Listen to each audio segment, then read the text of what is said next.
ते हंबा हंबा डंबा हंबा ते कसं सुचलं म्हणजे तुला की हे घेतलं पाहिजे आपण स्टार्टिंगला? नमस्कार मित्रांनो, माझं नाव सोमन. आपल्या नवीन व्हिडिओमध्ये तुमच्या सगळ्यांचं मनापासून स्वागत आहे. हंबा हंबा रंबा रंबा डंबा डंबा. हंबा हंबा रंबा रंबा कंबा कंबा. I am the only roaster जो ट्रेंड केल्यावरच व्हिडिओ बनवतो आणि रोस्टिंगच करतो, पण अशी पण मापं काढायची कामं करतो. मग आपण आता अशा मुद्द्यांची मापं काढू जी थोडी जास्ती गरजेची आहे. काही गोष्टी चालतात, ज्या नाही चालत त्यातनं आपल्याला कळतं. काहीच न करण्यापेक्षा काहीतरी करणं खूप गरजेचं आहे. माझ्या आई आणि बाबा दोघांना खूप वाचायची सवय. माझ्या घरी आजकाल 3.5-4,000पेक्षा जास्त पुस्तकं असतील. आमच्याकडे कपड्यांची कपाटं कमी आहेत आणि पुस्तकांची जास्ती आहेत. तर तुझ्या मते एक उत्तम प्रकारचा सनातनी व्यक्ती कसा असावा? तुला सांगतो, खूप रोस्टर्सला स्वतःहून पण लोकांचे ऑफर येतात की तुम्ही आम्हाला रोस्ट करा, आमचं एक गाणं नाही आलं रोस्ट करा, आमची मूवी येते आमच्या मूवीच्या ट्रेलरला रोस्ट करा. मुळात आपण कोण आहोत, आपण इथे का आहोत, आपण हे का करतो, हे बेसिक प्रश्न पडले पाहिजे माणसाला. पण आता जे मध्ये एक आंदोलन बघितलं आम्ही महाराष्ट्रामध्ये झालेलं की धार्मिक स्थळांच्या वरती जे भोंगे लागतात ते बंद झाले पाहिजेत. मग ते मंदिर असो मस्जिद असो सगळीकडं ते अप्लाय करा असं लोकांचं म्हणणं होतं. यावर तुझं काय टेक आहे की ते बंद झालेच पाहिजेत का?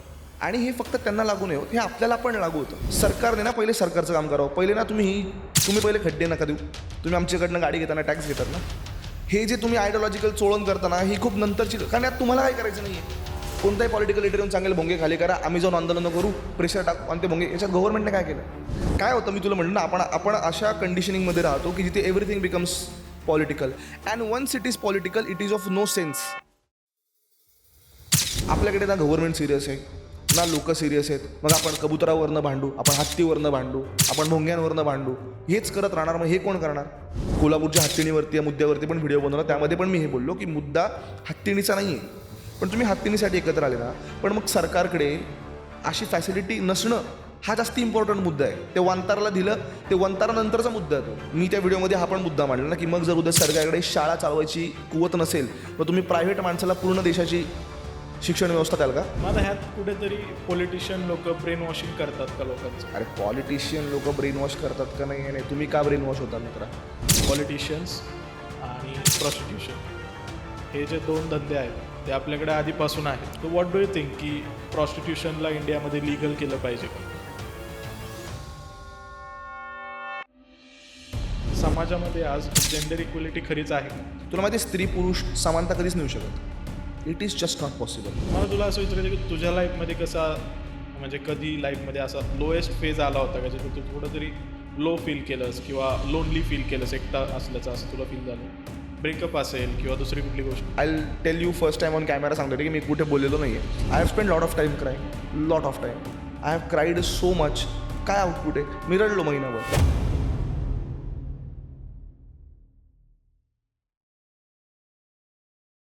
नमस्कार मंडळी, जय शिवराय. मी उत्कर्ष कुदळे घेऊन आलेले आहे तुमचा लाडका पॉडकास्ट चॅनल गप्पा कट्टा. आज आपल्यासोबत आहे माझा एक खास मित्र आणि तो तुमच्यासारख्याच सर्व महाराष्ट्रातील युवा पिढीचाही एक चांगला असा मोठा भाऊ, काहींचा लहान भाऊ असा असलेला माझा मित्र आर जे सोहम. होय, तोच आर जे सोहम ज्याला तुम्ही सोहम भाऊ, सोहम भिडू या नावाने ओळखता आणि तो तुम्हाला बबडी बबड्या असा हाक मारत असतो. तर आज आपण सोहमसोबत भरपूर अशा गप्पा मारलेल्या आहेत. तो माझा खूप चांगला मित्र आहे. तर आमची मैत्री कशी चालू झाली हेही तुम्हाला कळेल. आणि या पॉडकास्टमध्ये मेन्स मेंटल हेल्थ किती इम्पॉर्टंट आहे, त्यानंतर पॉलिटिकल जे पोलरायझेशन होतं आहे आजकाल धर्मावरती, तर ते कसं काय आपण थांबवू शकतोय, आणि काही इम्पॉर्टंट गोष्टी आहेत ज्या धार्मिक, पॉलिटिकल आणि कल्चरल आहेत, याच्यावर देखील सोहमने त्याचं मत मांडलेलं आहे. तर फक्त रोस्टिंगसाठी सोहम हा मर्यादित नसून त्याचं वेगळं जे काही रूप आहे ते या पॉडकास्टमध्ये तुम्हाला बघायला भेटेल. आणि एक खास अनाउन्समेंट सोहमनी त्याच्या आयुष्यातली या पॉडकास्टमध्ये केली आहे. तर शेवटपर्यंत हा पॉडकास्ट बघा. सोहम भाऊ, स्वागत आहे तुझं गप्पा कट्टावरती. थँक्यू सो मच यार. कसं आहेस भाऊ? काय चाललंय सध्या आता नक्की? बरं आहे, सध्या बऱ्याच गोष्टी चालल्या आहेत यार, वन बाय वन. थोडंसं कामाच्या बाबतीत असेल, थोडंसं यूट्यूबच्या बाबतीत असेल, थोडंसं पर्सनलच्या बाबतीत असेल. So on all track so far so good. First of all sorry की आपलं खूप वेळेस बोलणं झालं, अरे पण it could not happen because of some reasons. So extremely sorry for that. पण नाही, थँक्यू सो एवढं मच की भेटलो फायनली आणि आज गप्पा मारायला मजा येईल होपफुली. हा, म्हणजे मला आठवते की चॅनल स्टार्ट केल्यापासून माझा तू एक चेकलिस्ट वरती असलेला हम्म. गेस्ट होता आधीपासूनच, हम्म. की 2 एपिसोड शूट झालते माझ्या आणि मी तुला कॉल केला होता एका मित्राकडून नंबर घेऊन. तू बोललेला करूया आपण. पण ते हो. प्लॅन करत एवढे आपले पोस्टपोन झाले. Must have been more Like a than a year. Year. More than पण एक चांगली गोष्ट यामध्ये अशी झाली की या प्रोसेसमध्ये आपण आधी चांगले मित्र झालो, हां. मग आता पॉडकास्ट करू. कारण तेव्हा असं झालं असतं की फक्त पॉडकास्ट केला असता. सो एक त्याच्यातनं गुड नोट अशी आहे की we are good friends now. So yeah yes. म्हणजे आता ते एक आहे की एक मैत्रीचं नातं आहे. Right, त्यामुळे right. आता आपण कंटेंटच्या दृष्टीने तर हा पॉडकास्ट म्हणजे एक 2 मित्र गप्पा मारचे Right, तसाच राहणार आहे टोटल. right. तर आता सोहम, मला क्युरिओसिटी या गोष्टीची आहे की आता आम्ही बघितलं, सोहम भाऊ म्हणून तू महाराष्ट्रभर फेमस होता. आर.जे. सोहम म्हणून फेमस आहेच. सगळीकडे मी दिल्लीत तुझी क्रेज बघितली. दिल्लीत सुद्धा लोक तुझ्यासोबत फोटो काढत होते आणि तुझे फॅन्स आहेत. पण ज्यावेळेस तू मराठी डोमेनमध्ये एवढं मोठ्या लेव्हलचा क्रिएटर झाला, एक रोस्टिंग क्षेत्रामध्ये जिथं एवढ्या लेव्हलवरती कुणी नव्हतं आतापर्यंत रोस्टिंग करत, एक त्या 500-600 च्या सबस्क्रायबर बेसपर्यंत पोहोचणं आणि त्यानंतरनं डिसिजन घेणं की मी हिंदीमध्ये पण आता कंटेंट बनवणार, हे थोडंसं जड होतं का सोपं गेलं तुला? It was not a conscious decision to be honest. मी असा खूप विचार करू, मग त्याच्यावर काहीतरी प्लॅन करू, मग त्याच्यावर ऍक्ट करू. That's not the kind of person I am. मला असं वाटलं की आपण मराठी करतो आहोत, आपल्याकडे खूप वेळ आहे आणि we can try Hindi. That's it. ते चालेल, ते नाही चालेल किंवा मग एवढा त्याच्यामध्ये आपण विचार करणं की ते आपल्याला जड जाईल. मी एवढा विचार नाही केला. माझ्याकडे वेळ होता. आय डिसाइडेड की जर आठवड्यातले 2 दिवस ह्या पर्टिक्युलर विषयांवरती द्यायचे तर लेट्स ट्राय इट. तर दॅट इज इट. सो असं नाहीये की त्याच्यामागे खूप थॉट प्रोसेस आहे. असं अजिबात नाहीये की ते चालावं म्हणूनच मी करतोय. कसं आहे सीन की आता मी मराठी करत आलो. मला असं वाटतं की okay I can try it in Hindi. I have been experimenting. माझा ब्लॉगिंग चॅनल होता, नाही चालला. ओके, बरोबर. Now I know for life की that is not the thing that I should try to do. Likewise it goes for Hindi. So entire effort is to just try. मजा येते करायला हिंदीमध्ये मला कधी कधी, मला असं वाटतं. आणि दॅट्स इट. चाललं तर गुड, नाही चाललं तरी it's okay, will do something else. नाही, मज्जा तर आम्हाला पण येते बघायला. म्हणजे ज्या प्रकारे तू रोस्ट करतो, तू असं हेट्रेड वे मध्ये कोणाला रोस्ट करत नाही की एखादी हेट्रेड तुला मिळावी किंवा तू कोणाचा पर्सनल खुन्नस काढतोय, अशा वे मध्ये नसतं. एकदम चिल आणि जॉयफुल मूड मध्ये असतं की समोरच्यालाही ते एकदम असं प्लेफुल वे मध्ये घेतलं जातं. तर आता ह्या कन्सेप्ट वरती ज्यावेळेस तू आता हिंदी चॅनल चालू केला आणि जगातलं सगळ्यात मोठं रोस्टिंग इव्हेंट आता चालू झालेलं आहे आपलं बिग बॉस, की कंटेंटचा भडीमार आहे तुम्हाला आता हो. रोस्टर्स साठीचा हा. तर मग कसं वाटतंय की आपला चॅनल चालू होणं आणि तिथंच बिग बॉस पण चालू होणं, एक कुठेतरी तुला कंटेंटसाठी रोज हम्म. वेगवेगळे आयडियाज दिले जाते काय? या it was first of all I was very excited कारण इट्स गुड. पण मी कॉन्शियसली असा प्रयत्न केला की आपण त्याच्यावर कॅश इन नको करायला. I tell you Y. आता पण माझ्या हिंदी चॅनलवरती रफली 8-10 व्हिडिओ असतील. त्यातले पण मी तुला सांगतो बिग बॉसवरती हार्डली 2 व्हिडिओज असतील. पॉसिबली एकच, मे बी 2 व्हिडिओज असतील. कसा सीन होतो, मी आता बिग बॉस करून घेईल, बिग बॉसमुळे लोक बिग बॉसला बघायला येतील आणि माझा चॅनल बघतील. मला ते नकोय. I want people to know me, know the type of videos that I make. So I always try. तू मराठी चॅनल आपण ऑब्झर्व कर. I am the only roaster जो ट्रेंड गेल्यावरच व्हिडिओ बनवतो. असं नाही का मी आधी नाही बनवू शकत. ट्रेंडमध्ये करणंचं काही पण चालतं, त्याच्यामध्ये काही नॉव्हल्टी नाही आहे. सो हिंदीमध्ये पण आता हिंदी चॅनलला बिग बॉसवर मी रोज व्हिडिओ बनवू शकलो असतो. There is lot of crap ज्याच्यावरती रोज बोलता येईल. पण मी ते कॉन्शियसली नाही केलं. आणि अजून एक माझा एक पर्सनल त्याच्यामध्ये प्रयत्न असा असतो की at the end of every video at least I give something to the audience that they can take away. म्हणजे त्या पूर्ण व्हिडिओमधनं ना काहीतरी एक पॉईंट जावा, काहीतरी एक असा मेसेज द्यायचा प्रयत्न करावा जो त्यांनी पुढे कॅरी फॉरवर्ड करावा. सो तो पर्पज पण मला कधी ना कधी स्वतःला जस्टिफाय करावा वाटतो. त्यामुळे मी फार नाही केले बिग बॉसवर. माझे सगळे चाललेत बिग बॉसवर. मी जो 3रा-4था व्हिडिओ बिग बॉसवरच केला होता तोच 1.5 लाखाच्या वर गेला होता. सो आय न्यू की इफ आय डू इट, पण नाही मला असं वाटलं की नको. नाही, तुझे व्हिडिओज एक वेगळ्या वे मध्ये असतात. म्हणजे तुझी एक स्टाईल आहे. प्रत्येक रोस्टरची वेगवेगळी स्टाईल आहेत. काही रोस्टर एकदम लो एनर्जी मध्ये रोस्ट करतात, काही एकदम उत्साही असतात. तू अति उत्साही कॅटेगरीतला रोस्टर आहे की तू ज्यावेळेस असं खोलून मारायची पद्धत आहे तुझी, ती ज्यावेळेस तू उतरतो तर ती एकदम मस्तपणे होती. तर त्यामध्ये मी तुझं एक बघितलं की व्हिडिओ ज्यावेळेस तुझा मराठी चालू होतो ते हंबा हंबा डंबा डंबा, ते कसं सुचलं म्हणजे तुला की हे घेतलं पाहिजे आपण स्टार्टिंगला? अरे काय झालं, प्रत्येकाचा मी जेव्हा युट्यूब चालू केलं आणि जेव्हा मी व्हिडिओज वगैरे बघायचो तेव्हा मराठीमध्ये कमी होते क्रिएटर्स जे खूप लॉंग फॉर्मॅटमध्ये बनवायचे. सो अल्टिमेटली मी हिंदी वगैरे बघायचो आणि I come to this point की प्रत्येकाचा काही ना काहीतरी इंट्रो आहे, आपला काहीतरी इंट्रो पाहिजे. मग काय इंट्रो होता, तर मी असंच बघत असताना ते मला सापडलं. I don't know what it means. मला त्या शब्दाचा अर्थ नाही माहिती. मला ते खूप आवडलं म्हणून मग मी ते टाकलं. बस एवढंच. मला अजूनही त्याचा अर्थ नाही माहिती आणि मला अजूनही माहिती आहे की त्यांना, त्या ममता दीदींना त्या व्हिडिओमधनं काय सांगायचं होतं. It is just that I like it very much.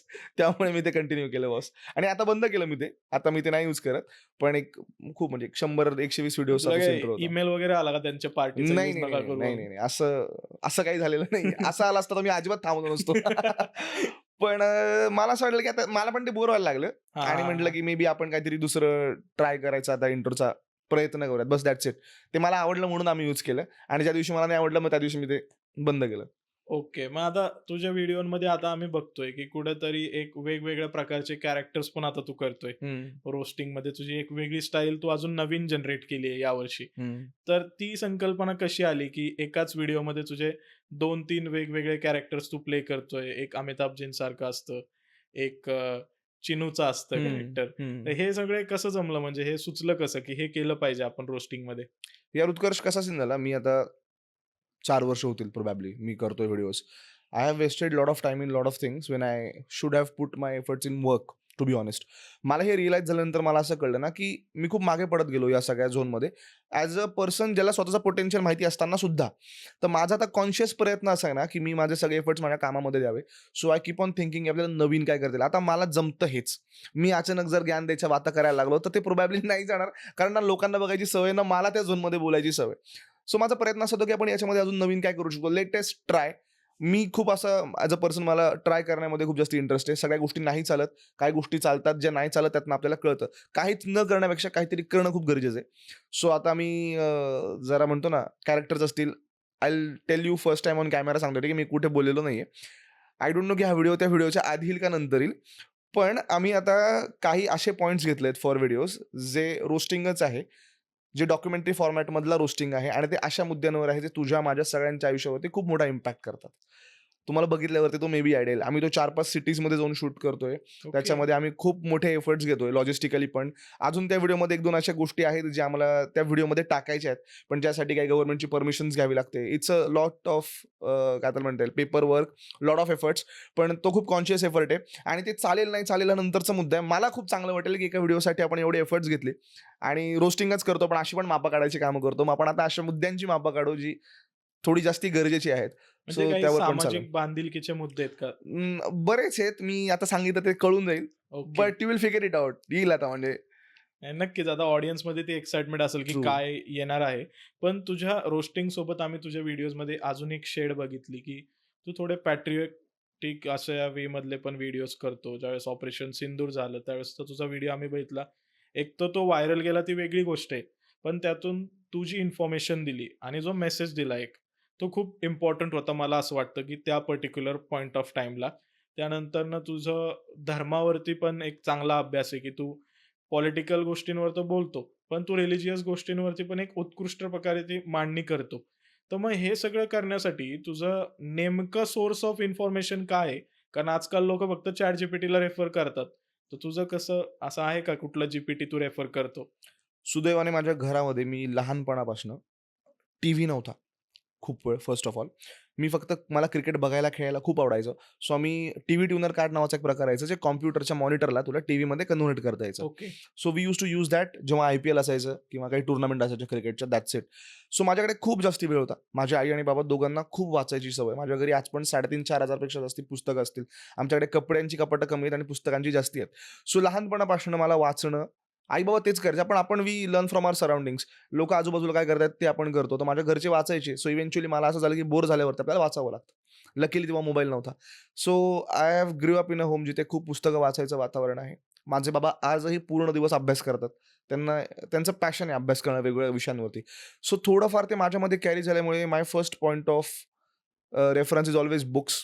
I take a lot of efforts. एखादा मुद्दा इंटरनेटवर टाकलं. उत्कर्षच्या व्हिडिओमध्ये उत्कर्ष असं म्हटला की असं-असं झालं म्हणजे खरंच असेल असं नाहीये. तर माझा first reference is always books. त्याच्यानंतर मी त्या बुक्समध्ये पण बऱ्याचदा काही लोकं रेफरन्सेस देतात शेवटी. त्याच्यातनं पण मी शफल करतो. डिपेंड की मुद्दा किती सेन्सिटिव्ह आहे. पण I still prefer books first. Second I prefer articles इंटरनेटवरती मिळतात. त्याच्यात पण आता बऱ्याच गोष्टी असतात यार की प्लॅटफॉर्म न्यूट्रल आहे का नाही. प्रत्येक जण त्याच्या चष्म्यातनं तो मुद्दा सांगायला जातो. तर मी सगळ्यांच्याकडनं माहिती घेतो थोडी-थोडी. मग माझी बुद्धी वापरतो. सुदैवाने थोडीफार आहे तर ती यूज करतो आणि मग त्याच्यातनं जो मुद्दा लोकांपर्यंत पोहोचवायचा आहे ना, तो पोहोचवायचा प्रयत्न करतो मी. नाही, नक्कीच. तुझा अभ्यास तुझ्या व्हिडिओमधून दिसून येतो, की तू फक्त रोस्टिंग कंटेंट नाही करत, की त्याच्यामध्ये एक डेप्थ असते अभ्यासाची. तुला जर कोणी छेडलं, पोक केलं एखाद्याने, त्यावेळेस तू जो व्हिडिओ बनवतो, तर त्यामध्ये जो संदर्भ आणि स्पष्टीकरण असतं तुझं, ते एकदम सडेतोड उत्तर देणारं असतं, की मला छेडू नका. नाहीतर मग मी तुमच्या वाटेत गेलो तर तुम्हाला सोसणार नाही. म्हणजे मधी एक कोणीतरी रील स्टार आहे महेश मोठे म्हणून, हम्म, तो त्याच्यावरती एक व्हिडिओ बनवला होता. हम्म, तो मी पाहिल्यावर मला असं वाटलं की उगाच कुणीतरी सोमच्या वाटेला गेलं हम्म. तर सोम भाऊ कसा नाही, हे बघ, चवताळून येऊ मी शकतो. तुला सांगू का, see it's all fun and okay, but मला माहित होतं त्यांनी मेसेज त्यासाठीच केलेला. ओके, तो मेसेज त्यांनी मला खूप आधी केला होता. मी त्याच्या हम्म, हम्म. महिन्याभरानंतर तो व्हिडिओ केला आणि तो पण व्हिडिओ मी का केलाय मी सांगतो. माझ्याकडे ब्रँड होता, ब्रँडला त्या दिवशी मला व्हिडिओ द्यायचा होता. म्हटलं ओके, कट द क्रॅप, आपल्याकडे मुद्दा आहे. तर मला हे माहिती की त्यांनी मेसेज मला त्यासाठीच केला होता. तुला सांगतो, खूप रोस्टर्सला स्वतःहून पण लोकांची ऑफर येतात की तुम्ही आम्हाला रोस्ट करा, आमचं एक गाणं नाही आलं रोस्ट करा, आमची मूवी येते आमच्या मूवीच्या ट्रेलरला रोस्ट करा. सो असं नाहीये की this is something new to me. उसको भी हाइप चाहिए था, मेरे को वो टाइम पे व्हिडिओ चाहिए था, दॅट इज इट. बाकी त्याच्यामध्ये दुसरं काही लॉजिक नव्हतं. आणि तो मेसेज त्यांनी मला खूप आधी केला होता, मी बघितला होता, त्याच्यानंतर सगळं ते झालं होतं. पण मला ही बुद्धी आहे की मी स्क्रीनशॉट घेऊन ठेवला. म्हटलं इसको कभी भी यूज करने को टाइम आ सकता है अपने को. आणि सुदैवाने मग झालं ते, जस्ट दॅट्स इट. अच्छा, म्हणजे माझ्याकडे पण आहे याच क्रिएटरचा एक मला आलेल्या मेसेजचा अच्छा, अच्छा. स्क्रीनशॉट. मी पण कधीतरी यूज करेल आता त्याला मस्तपैकी. पण नाही, म्हणजे भारी होता तो व्हिडिओ. आता सोहम, तू ज्यावेळेस धर्मावरती बोलतो, तर तुझा जो एकदम गडद अभ्यास आहे ना धर्माबद्दल तो दिसून येतो. तर तुझ्या जे काही स्टेटमेंट्स असतात ते एकदम बोल्ड असतात. मग तू सनातनी लोकांवरती बोलतो किंवा सनातन जी आपली संस्कृती आहे त्यावरती बोलतो. तर तुझ्या मते एक उत्तम प्रकारचा सनातनी व्यक्ती कसा असावा? कसा सीन होतो, आपण खूप लिमिट करायला जातो. आपल्यामध्ये हा खूप प्रॉब्लेम आहे माहिती आहे, की चांगला माणूस म्हणजे काय, उत्तम माणूस म्हणजे काय, उत्तम सनातनी म्हणजे काय. इट्स अ ग्रे स्पेस आहे. बघ, तुझा पर्स्पेक्टिव्ह वेगळा असू शकतो, माझा पर्स्पेक्टिव्ह वेगळा असू शकतो, सगळ्यांचा पर्स्पेक्टिव्ह वेगळा असू शकतो, and it is fine. Problem कुठे होतो, जेव्हा मी म्हणतो ना की माझाच पर्स्पेक्टिव्ह बरोबर आहे आणि तुझा पर्स्पेक्टिव्हच चुकीचा आहे, तेव्हा आपण ना त्याचे तुकडे करतो, स्क्वेअरमध्ये बांधायला जातो. सो उत्तम असं काही नाहीये. एकतर मुळात ॲज अ रिलिजन किंवा as a philosophy of life इतकी वास्ट कॉन्सेप्ट आहे. त्याच्यामध्ये आपण काय उत्तम आणि नॉट उत्तम करणार. म्हणजे तू बघ की फॉर एक्झाम्पल चारवाक फिलॉसॉफी जी आहे ती नास्तिक स्कूल ऑफ फिलॉसॉफीमध्ये येते. बाकी शैव वैष्णव आपण आस्तिक फिलॉसॉफीमध्ये येतो. हे सगळेजण एका छत्रीखाली येतात. म्हणजे एक व्यक्ती म्हणतो की देवावर माझा विश्वास नाही आहे, एक व्यक्ती म्हणतो की माझा देवावर विश्वास आहे. हे दोघं जण एका छत्रीखाली, एका ब्रॅकेट खाली येतात. याला आपण बॉक्समध्ये नाही बांधायचा प्रयत्न करू शकत. मला असं ऑनेस्टली वाटतं की आपला आदर करणं म्हणजे समोरच्याचा अपमान करणं असं नाहीये. खूप लोकांचा गैरसमज होतो की मी हिंदुत्व बद्दल बोलत असेल किंवा मी हिंदू असेल म्हणून मला दुसऱ्याच्या धर्माचा आदर नाही. अशा कॉन्सेप्ट्स ह्या खूप पॉलिटिकली बिल्डअप केल्या जातात. हे पोलरायझेशनकडे नेतं इव्हेंच्युअली सोसायटीला. तुला तुझ्या गोष्टीचा अभिमान आहे, मला माझ्या गोष्टीचा अभिमान आहे, मला दोघांच्या अभिमानाचा आदर आहे, दॅट्स इट. बट उद्या जर असं असेल की तुला तुझा अभिमान आहे आणि तू म्हणतो की मला माझा अभिमान नसला पाहिजे, मग तिथे ना तो डिफरन्स येतो जो नसला पाहिजे. Everybody has the freedom to be proud of his thoughts, his beliefs, unless and until ते सोसायटीमध्ये काही म्हणतो ना डिस्टर्बन्स क्रिएट करत नाहीत. तर चांगला वाईट ही कॉन्सेप्ट एकदम ग्रे स्पेस आहे. जोपर्यंत तुमचे विचार समाजाच्या हितासाठी आहेत, जोपर्यंत तुमचे विचार समाजामध्ये काही तड निर्माण करत नाही, भांडण निर्माण करत नाही, तोपर्यंत इट इज ऑल ओके. आणि जेवढं काय होतं मुळात मी तुला सांगतो, we come from a religious background. म्हणजे इन जनरलच मी तुला सांगतो, कुठल्याही हिंदू घरामध्ये वगैरे आपण खूप असे ना काय त्याला म्हणता येईल, खूपच कट्टर. म्हणजे कधी तुला असं झालंय का तुला बसून रोज पोथी वाचलीच पाहिजे, तू असं केलंय नाही, का? असं नाहीच. नाही केलेलं. हाफ ऑफ द हिंदू लोकांनी गीता रील्सवर पाहिली आहे, ना वाचली आहे ना माहिती आहे. खूप लोकांना हे पण नाही माहिती की महाभारताच्या वेळेस 89 वर्षांचा होता श्रीकृष्ण. सिरियलमध्ये आपल्याला नेहमी यंग दिसलाय. 89 वर्षांचे होते श्रीकृष्ण जेव्हा महाभारतामध्ये बरोबर त्यांनी आहे. सांगितलं. तर काय होतं ना, लोकांना आयडियाच नाहीत, लोकांना तो क्लिअरन्सच नाहीये, लोकांना ना इच्छा पण नाही की चला मला काहीतरी मी जाणून घेईल, मी माहिती घेईल. तू मला सांग, I am very proud for a particular reason. इजिप्तमध्ये इजिप्तमध्ये जर तू गेला तर तुला तिथे फॅरोज दिसतात, तुला त्यांचे तिथे मंदिरं दिसतात, पण त्यांचा तो आज देव नाहीये फॉर XYZ रिझन्स. ओके, ते मिथ्स म्हणतात किंवा they consider it as a old civilization. You go to Greece for example, Greek gods आहेत, they are not their gods anymore. It's a complete Christian country. Same goes with Romans. You go to Rome today, it's a Christian state. जगाच्या पाठीवर तू कुठे पण गेलास ना, जर तू खोदलं बिदलं त्यांना, त्यांचं मेक्सिको फॉर एक्झाम्पल, मायन्स, त्यांचं कल्चर तिथे दिसतं, but that is not their religion today. We are the only civilisation की जिथे आज जर मी खोदलं आणि आज जर मला मंदिर सापडलं, तो माणूस आज पण माझा देव आहे, ती व्यक्ती आज पण मी त्या व्यक्तीची पूजा करतो. सो वी हॅव याच्यामध्ये म्हणजे जॉग्राफिकल काय त्याला म्हणता येईल रिझन्स पण खूप आहेत की आपण हिंदू कुशमुळे इन्व्हेडर्स जे होते त्यांना यायला थोडासा वेळ लागला. ते कुशीसारखं आपण काय त्याला म्हणता येईल, हिंदू कुश माउंटन्सनी प्रोटेक्ट केलं इंडियन सबकॉन्टिनेंटला वगैरे. Lot of reasons, lot of geography history into it. But we are the oldest living civilization. So ही गोष्ट प्राईड करण्यासारखी ही गोष्ट म्हणतो ना, we have to have some. कसं सांगू, मला तर मुळात आपण कोण आहोत, आपण इथे का आहोत, आपण हे का करतो, हे बेसिक प्रश्न पडले पाहिजे माणसाला.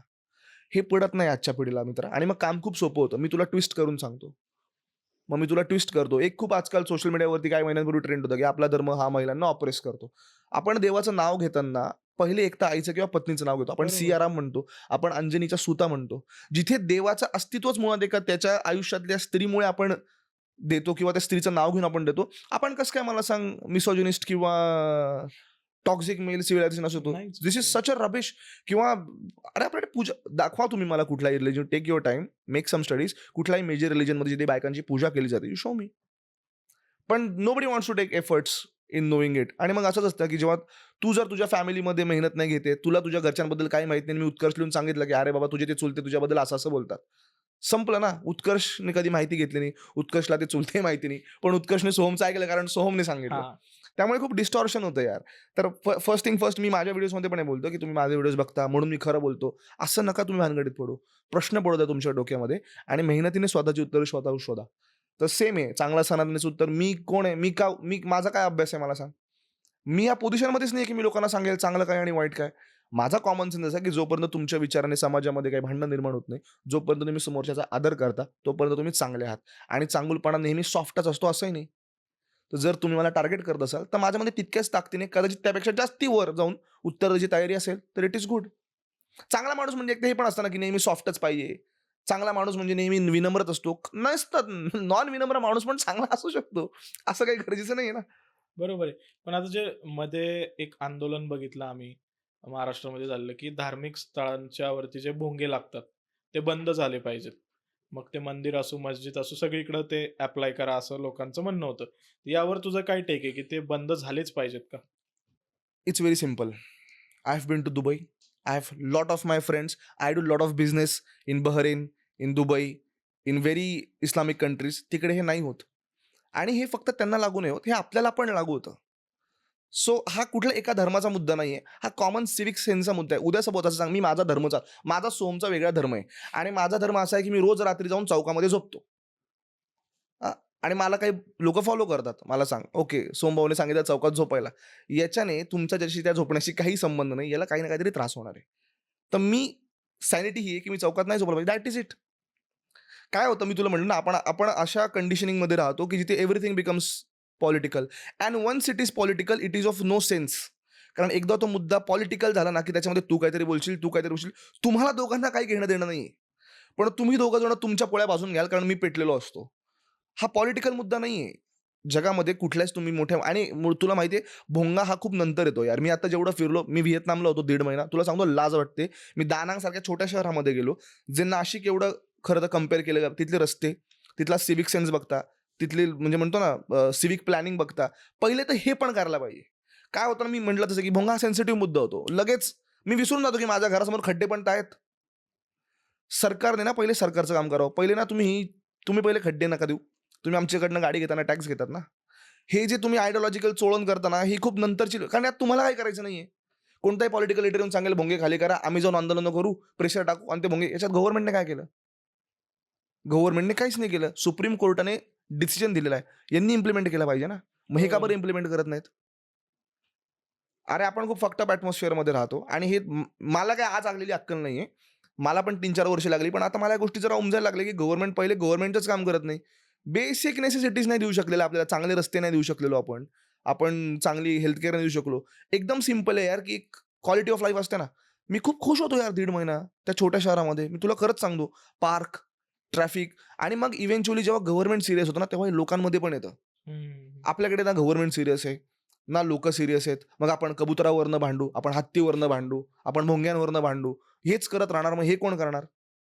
आणि कोणत्या राजकारण्यांचे पोरं कुठे लाईफ तू ओळखतोस किती लोकांना? त्यांची लाईफ आणि तुझी लाईफ कम्पेअर कर ना तू. नाही होऊ दोघांमध्ये शकत चुत्या compare. कोण आहे? आपण होतो ना मित्र. आपणच होतो. सगळ्यांची लोक एक तर युकेत आहेत किंवा युएसए US मध्ये मध्ये आहेत. आहेत. आणि मी इथे मला माणूस म्हणून जर मी जन्म घेतला असेल तर माझं आयुष्य चांगलं असावं. बरोबर आहे. हे बेसिक आहे. नेसेसिटी आणि 150 आणि खूप लोक, आता मी अजून एक सांगतो, मी यार एका कलेक्टर साहेबांना भेटलो होतो. आपण 150 कोटी लोक आहोत. अहो म्हटलं मग यंत्रणा पण जास्ती आहेत ना. आय एम प्रिटी शुअर की जर एखादा दुसरा देश घेतला आणि तिथले कलेक्टर्स जे काय त्यांच्याकडे पोझिशन असेल ती जर आपण भारताशी कम्पेअर केली तर आपली यंत्रणा पण तर मोठी आहे. बरोबर आहे. तर यार हे भोंगे वगैरे ना, हा मुद्दा खूप सिविक सोशल लेवलला येतो. त्यापेक्षा खूप इम्पॉर्टंट मुद्दे आधी सॉल्व्ह केले पाहिजेत, मग हे करू आपण. आणि तू एकदा बेसिक प्रॉब्लेम सॉल्व्ह केलास ना का, अरे हे जे कसे मुद्द्यांवर लोक भांडतात ना, यांना काही नाहीये करायला मित्र आयुष्यात. एकदम तुला जेन्युइनली सांगतो, जर मला सकाळी उठून रोज 12 तास काम करायचं आहे ना, तर मी पण 12 तास काम करतो, तू पण 12 तास काम करतो ना. तू माझ्या डोक्यावर चढतोस ना मी तुझ्या डोक्यावर चढतोस. This is lot of people across every aspect की ज्यांच्याकडे काही नाहीये करायला. तर भोंग्यांचा मुद्दा, इट इज कॉमन सेन्स की तुम्ही ते नाही केलं पाहिजे. Good. If it is not happening, it is government job to implement. त्याच गव्हर्नमेंटमध्ये तेच माणसं जर आम्हाला सांगत असतील की तुम्ही आंदोलन करा, मग सरकार कशासाठी? जर मला जर आंदोलन करायचे तर मी सरकार कशासाठी बनवली? सुप्रीम कोर्टाने डिसिजन दिलाय काम नगरपालिकेचं किंवा सरकारचं इम्प्लिमेंट करणं. मी आंदोलन का करू? ज्याचा डिसिजन झालाय सुप्रीम कोर्टाने, आणि जर सुप्रीम कोर्टाची ऑर्डर फॉलो होत नसेल तर तुम्ही कारवाई करा. ती करणार नाही, करणे फट्टू आहेत. याच्यामध्ये काय होतं रे, मी तुला म्हटलं तसं हा मुद्दा नेव्हर एंडिंग आहे. याच्यानं काही सध्या होणार नाही. हा फक्त भोंग्यांपुरतं मर्यादित नाही होत. आपल्याला काय होतं, अशा खूप गोष्टी असतील आजूबाजूला, पण ते रिलिजियस झाल्यामुळे ते पॉलिटिकल होतं. ते पॉलिटिकल झाल्यामुळे त्याला एक सेन्सेशन मिळतं, आणि ते एकदा त्याला सेन्सेशन मिळालं का प्रॉब्लेम नाही. मी कोल्हापूरच्या हत्तीणीवरती या मुद्द्यावरती पण व्हिडिओ बनवला. त्यामध्ये पण मी हे बोललो की मुद्दा हत्तीणीचा नाहीये, पण तुम्ही हत्तीणीसाठी एकत्र आले ना, पण मग सरकारकडे अशी फॅसिलिटी नसणं हा जास्त इम्पॉर्टंट मुद्दा आहे. ते वंताराला दिलं, ते वंतारा नंतरचा मुद्दा आहे तो. सरकारकडे फॅसिलिटीज नाहीये ॲनिमलसाठी. 110 कोटी बजेट होते ॲनिमल वेलफेअर बोर्डचं. शोकांतिका आहे मग एवढ्या मोठ्या याच्यावर देशाची. आंदोलन करा ना तुम्ही. ती नाही नेली वंताराला, आणि तिला जी हायड्रो काहीतरी एक शब्द होता, पाण्याने ट्रीटमेंट बेसिकली देतात, ती फॅसिलिटीज नव्हती, म्हणून तिला वंताराला ट्रान्सफर करण्यात आलं. Vantara is the only facility ज्याच्याकडे ती अवेलेबिलिटी होती. मी त्या व्हिडिओमध्ये हा पण मुद्दा मांडला ना, की मग जर उद्या सरकारकडे शाळा चालवायची कुवत नसेल, मग तुम्ही प्रायव्हेट माणसाला पूर्ण देशाची शिक्षण व्यवस्था द्याल का? नाही देणार ना. मग ह्या केसमध्ये पण तुम्हाला हे करावं लागलं, म्हणजे फॅसिलिटीज नव्हती. तर मला असं वाटतं की यार थोडंसं रॅशनली ॲज अ, आणि आपल्या पिढीकडनं अपेक्षा करणं आपण शिकलेलो आहोत यार. बरोबर. म्हणजे म्हणतो ना, आपल्याला ती बुद्धी आहे की काय मुद्दे किती खेचले पाहिजेत आणि काय मुद्द्यांचा कुठे इंटरलिंकिंग होतं. सो होपफुली आपल्या जनरेशनमध्ये आपण तो चेंज बघू यार. आणि ही बेसिक सिविक सेन्स आहे. मी परत नक्कीच. सांगतो, भोंगे, माझी पण आरती. रिलिजन कसं असतं ना, रिलिजन ही कॉन्सेप्टच अशी आहे ना, की ती एका पॅरामीटरमध्ये असते.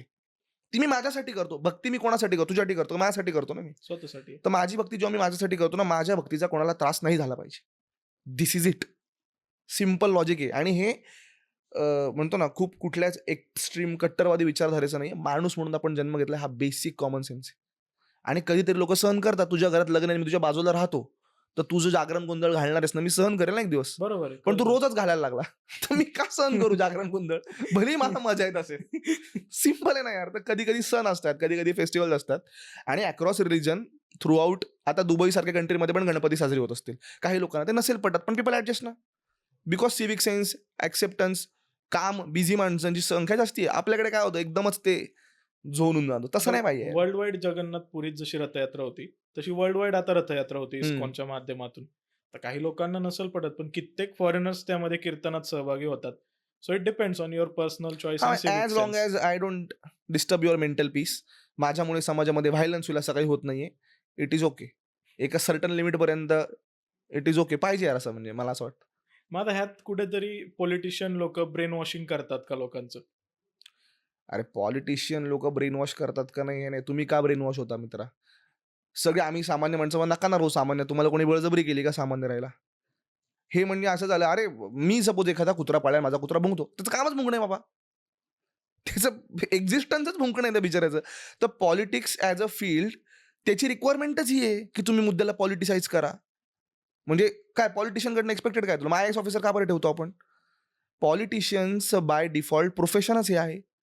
त्यांचं कामच ते आहे ना. पण आता चांगल्या IAS, IPS, IRS अधिकाऱ्यांना तर कामच करून देत नाहीत ना आपले पॉलिटिशियन इंडियात.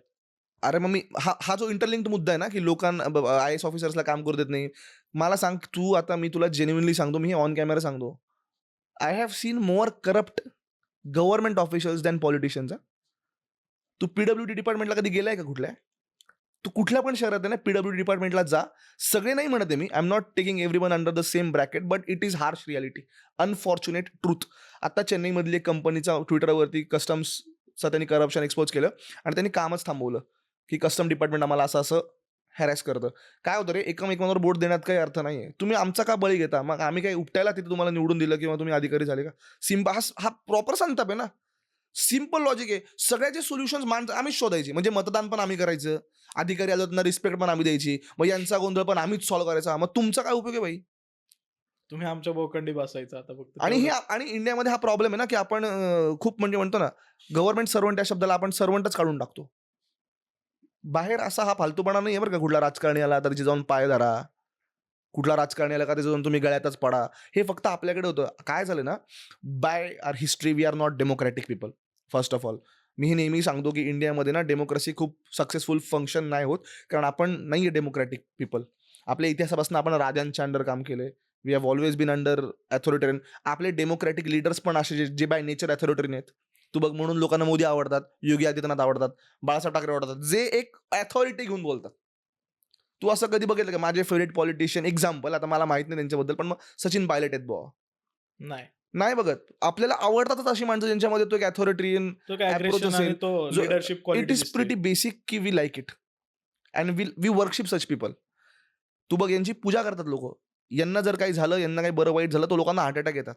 ह्या लेवलचा इन्फ्लुएन्स होतो. म्हणजे बाय डिफॉल्ट आपण खूप फुल्ली फंक्शनल डेमोक्रेसीमध्ये फंक्शन करू शकतो. असं आपलं नेचर नाही आणि त्यात काही चुकीचं नाहीये. सगळं एक गोष्ट सगळीकडे जग सगळं नाही चालू शकत यार. मग आपण त्याच्यामध्ये ट्विस्ट अँड टर्न्स होतात. आपल्याकडे ती गोष्ट कॉम्प्लेक्स होते, आपल्याकडे त्याची लेवल ऑफ कॉम्प्लेक्सिटी वाढते. इंडियन पॉलिटिक्समध्ये बघ ना तू, माझं शहर नाशिक आहे, आपण आता पुण्यात आहोत, आपण 200 किलोमीटर लांब आहोत, पण सगळं बदलतं त्या 200 किलोमीटरच्या रेडियसमध्ये. बरोबर. सो यार, it is very complex. It has got no solution unless and until system. मी नाही ना UPSC दिलेली, तर मी कसं सांगू? ज्यांनी दिली आहे त्यांनी याचं उत्तर दिलं पाहिजे. त्याचं पण उत्तर जर मी माझ्याकडनं जर अपेक्षित असेल, तर मग मी फक्त BA केले रे, मी कसं काय देणार उत्तर? तर सोम भाऊ, आता आपण पॉलिटिशियन्स बद्दल बोललो, पण ओल्डेस्ट ज्या 2 गोष्टी आहेत, जसं आपली मागे चर्चा झाली त्यात तू सांगितलं की पॉलिटिशियन्स आणि प्रॉस्टिट्यूशन हे जे 2 धंदे आहेत ते आपल्याकडे आधीपासून आहेत. ओल्डेस्ट ओल्डेस्ट आहेत एकदमच. तर मग आता पॉलिटिशियन्स बद्दल बोललोय, तर व्हॉट डू यू थिंक की प्रॉस्टिट्यूशनला इंडियामध्ये लीगल केलं पाहिजे का? यार, आता याच्यामध्ये काय सीन होतो, जसं गांजा लिगल केला पाहिजे का फॉर एक्झाम्पल, ठीक आहे. जे फुकतात त्यांना वाटतं केला पाहिजे, जे नाही फुकत त्यांना वाटतं असं कसं काय. आता जर लिगल झाला, ठीक आहे, आणि एखादा डॉक्टर तुझं ऑपरेशन गांजा फुकून आला करायला, तर त्यांनी केलेलं काम इलिगल आहे का? अनएथिकल असू शकतं. ते इलिगल आहे का मला सांग? नाही. हा पाय फाडायचा त्यांनी, माझा हा पाय फाडला, एक्झाम्पल, ठीक आहे. ठीक आहे, तर ते अनएथिकल असू शकतं. अरे तू डॉक्टर आहे, तू आज पण दारू पण लिगल आहे, कोणी दारू पिऊन जात नाही, कारण ते त्यांच्या प्रोफेशनच्या प्रती तेवढं त्यांचं प्रेम आहे, तेवढं ते सिरियस करतात. आपण डॉक्टरला देव मानतोय. आता माझं रिसेंटली ऑपरेशन झाल्यामुळे ते डॉक्टर माझ्यासाठी देवच होते, तुला जेन्युइनली सांगतो. तर आपण ट्रस्ट इन्वाइब करतो, पण जस्ट कन्सिडर इट ना, की ही पॉसिबिलिटी तू नाकारतो नाही शकत. मग आता ह्या केसमध्ये जेव्हा हा मुद्दा कोर्टासमोर प्रेझेंट होईल, मला सांग, अभी अगर तू देखेगा लिगली तर it is legal, ethically what is ethics again. तर काय होतं, हे प्रॉस्टिट्यूशनचा पण हा जो मुद्दा हा सेम आहे.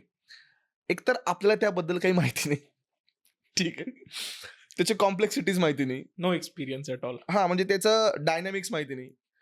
तर आपण कसं काय सांगणार ना, कधी लिगल करायला पाहिजे का लिगल नाही करायला पाहिजे. आणि कुठे इलिगल असताना एकदमच सरकार त्याच्यावरती एक घाव 2 तुकडे करतंय. तर मला काय वाटतं ना, काही मुद्दे अशा सोसायटीमध्ये ना जस्ट असतात, त्याच्यावर उगाच म्हणजे ब्लॅक मला- व्हाईट न करता राहतात ते. जसं आता सपोज तुला हाणामारी केली, तर आय एम शुअर का ते पण कुठेतरी इलिगल असू शकतं. पण किती हाणामाऱ्या होतात? ओके, पोलीस येतात, ऐका जाऊ द्या. काही गोष्टी आपल्याला म्हणतो ना, इट्स ओके. आपण एकदम असं कधीच कुठंच झालं नव्हतं आणि ना असं कधीच कुठं कधी होणार की सगळं एकदमच चांगलं आहे, सगळे एकदम सुखात असे असं इट्स जस्ट नॉट पॉसिबल यार. त्यामुळे मला constitutionally legally I have no idea about it. I don't know about it. आणि मला असं वाटतं की लिगल केल्यावर परत काय होतं रे, कुठली गोष्ट तू लिगल केली की त्याला समाज मान्यता मिळते. मग त्याला समाज मान्यता मिळाली आणि त्याच्यामध्ये इन्फिडिलिटी व्हायला लागली मॅरेजेसमध्ये, मग तुम्हाला मॅरेजचा पण लॉ अपडेट करावा लागेल. वाईफ सांगू शकते की नवरने माझ्यासोबत चिटिंग केली. आज इट्स व्हेरी कॉम्प्लेक्स की बाईची चिटिंग आणि माणसाने केलेल्या चिटिंगमध्ये खूप फरक आहे लिगली, कॉन्स्टिट्युशनली. म्हणजे डिवोर्स नक्की काय? केसेसमध्ये इट्स टू कॉम्प्लेक्स की डिवोर्स केसेस याच्यामध्ये खूप कॉम्प्लिकेट होतात. तर खूप biased it's okay, I will not get in detail, जाऊ दे. तर त्याच्यामध्ये काय होतं, एक डिसिजन घेणं म्हणजे एक डिसिजन नाही रे, त्याच्यामुळं सगळा डायनामिक्स बदलून जातो ना. तर ते लिगल इलिगल करण्यापेक्षा मी म्हटलं ना, की आधी आपल्याकडे खूप महत्वाचे उगाच उद्यापासून याच्यावर आंदोलन करतील लोक, की बाबा इलिगल करा. तर त्यामुळे यार काय माहिती. पण मला असं वाटतं की कुठेतरी दोन्ही गोष्टी हँड इन हँड चालल्यात आपल्या देशामध्ये. पॉलिटिक्स आणि प्रॉस्टिट्यूशन कुठेतरी हँड इन हँड चाललंय आणि त्याच्यामुळे त्याच्यावरती कोणी बंदी पण आणत नाही प्रॉपरली आणि त्याच्यावर कोणी कायदा पण मे करत बी नाहीये. मे बी कारण तीच गोष्ट जर का एखाद्या खेडेगावात होतीये, तर ती कुठेतरी थोडं करप्शनमुळे मॅनेज होते आणि ती लीगली असंच दाखवली जाते. May be. सेम गोष्ट जर का 5 स्टार हॉटेलमध्ये होतीये, तर ती तिथं सर्व्हिस म्हणून प्रोव्हाईड केली जाते. अच्छा, मला नाही आयडिया बरं का भाऊ. म्हणजे माझा आता आणि 5 स्टार हॉटेलचा संबंध आत्ता यायला लागलाय. आमचाही नाहीये, पण आमच्या दिसण्यात आलेल्या गोष्टी आहेत. ऑब्झर्वेशन मधल्या गोष्टी आहेत. सो म्हणजे Maybe, हे की maybe. हाय प्रोफाईल लोकांसाठी ती एक फॅसिलिटी म्हणून सर्व्ह केली जाते हॉटेल्समध्ये आणि तीच गोष्ट जर का कुठल्या लोअर काय म्हणू शकतो आपण की एक मिडल क्लास फॅमिली किंवा लोअर क्लास फॅमिली मधल्या लोकांनी जर तीच गोष्ट केली तर त्याला कुठेतरी समाज एक वेगळ्या नजरेने बघतो. म्हणजे गरीब असेल तर एवढा असतो भाऊ, आणि श्रीमंत असेल तर आमचे ड्रिंक्स घेतात भाऊ, असं होतं. हा, तसं आहे ते. Got it. सो आता ही गोष्ट आहे इक्वॅलिटीवरती आपण आलोय, तर समाजामध्ये आज जेंडर इक्वॅलिटी खरीच आहे का? काय आता फॉर एक्झाम्पल हे बघ, काय होतं, आपण अशा ॲटमॉस्फिअरमध्ये आहोत ना, जिथे आपल्या सगळ्यांची एक झटक्यात उत्तरं पाहिजे असतात. तुला माहिती आहे, स्त्री पुरुष समानता कधीच नाही येऊ शकत. It is just not possible. का पण? का बरं नाही येऊ शकत, मी तुला सांगतो. मी मुलाला जन्म देऊ शकतो का? नाही. नाही देऊ शकत. मग नाही होऊ शकत समानता काही मॅटर्समध्ये. समादर पाहिजे मित्रा. पण तुझं योगदान तर राहणार ना त्यात. समादर पाहिजे. स्त्री पुरुष समादर महत्वाचा आहे. उदाहरण मी तुला देतो. आता आपण इथे पॉडकास्ट करायला आलो. तू माझा पॉडकास्ट घेतोय म्हणून तू इम्पॉर्टंट, आणि आपण याच्या इथे कोणीतरी साफसफाई केली असेल, अरेंजमेंट केली असेल, त्याचं काम लेस इम्पॉर्टंट होतं का? नाही. नाही होत. ही माझी रिस्पॉन्सिबिलिटी, मी सगळ्यांनी इक्वली रिस्पेक्टने ट्रीट करेल ना. Doesn't matter what they do. Equality is not possible because मी आता जिमला जातो. द अमाऊंट ऑफ वेट बाकीचे पोरं उचलतात, मुली नाही उचलू शकत, आणि इट्स ओके. का म्हणजे आम्ही करूच शकतो. आता पोरं नाही, आपण किती तू ठरव उद्यापासून मला तू मुलाला जन्म देऊ शकशील का? नाही देऊ शकणार. काही गोष्टी ना ह्या सम अदर इम्पॉर्टंट आहे. आपण काय केलं ना, सोसायटीमधनं मुलींना सगळ्यात जास्त रिस्पेक्ट हवा असतो मित्रा. तुम्ही रिस्पेक्ट न दिल्यामुळे ते इक्वॅलिटीच्या कसं आहे, if I don't respect you, you will do everything to prove me that you are equal to me. बरोबर. Same goes. मी मुलगा आहे म्हणून मुलांच्या बाजूने बोलतो. आय एम शुअर मुलींच्या बाजूने पॉईंट असतील, specific but in the end it comes down to respect. मी घरातले कामं करणार नाही, हे का बरं वाटतं मुलींना? कारण कधी त्या कामाची आपण रिस्पेक्टच नाही केली. बरोबर. आता कळायला लागलं पोरांना, जेव्हा खायचे हलवायला लागले, पोरांना आता पोळपाट लाटणं घ्यावं लागलं, भांडी घासायला शिकावं लागलं. मग आता पोरांना कळलं की चायला आईचं काम तर लय महत्वाचं होतं. आपण रिस्पेक्टच दिला नाही. ही काय घरातच बसून राहते.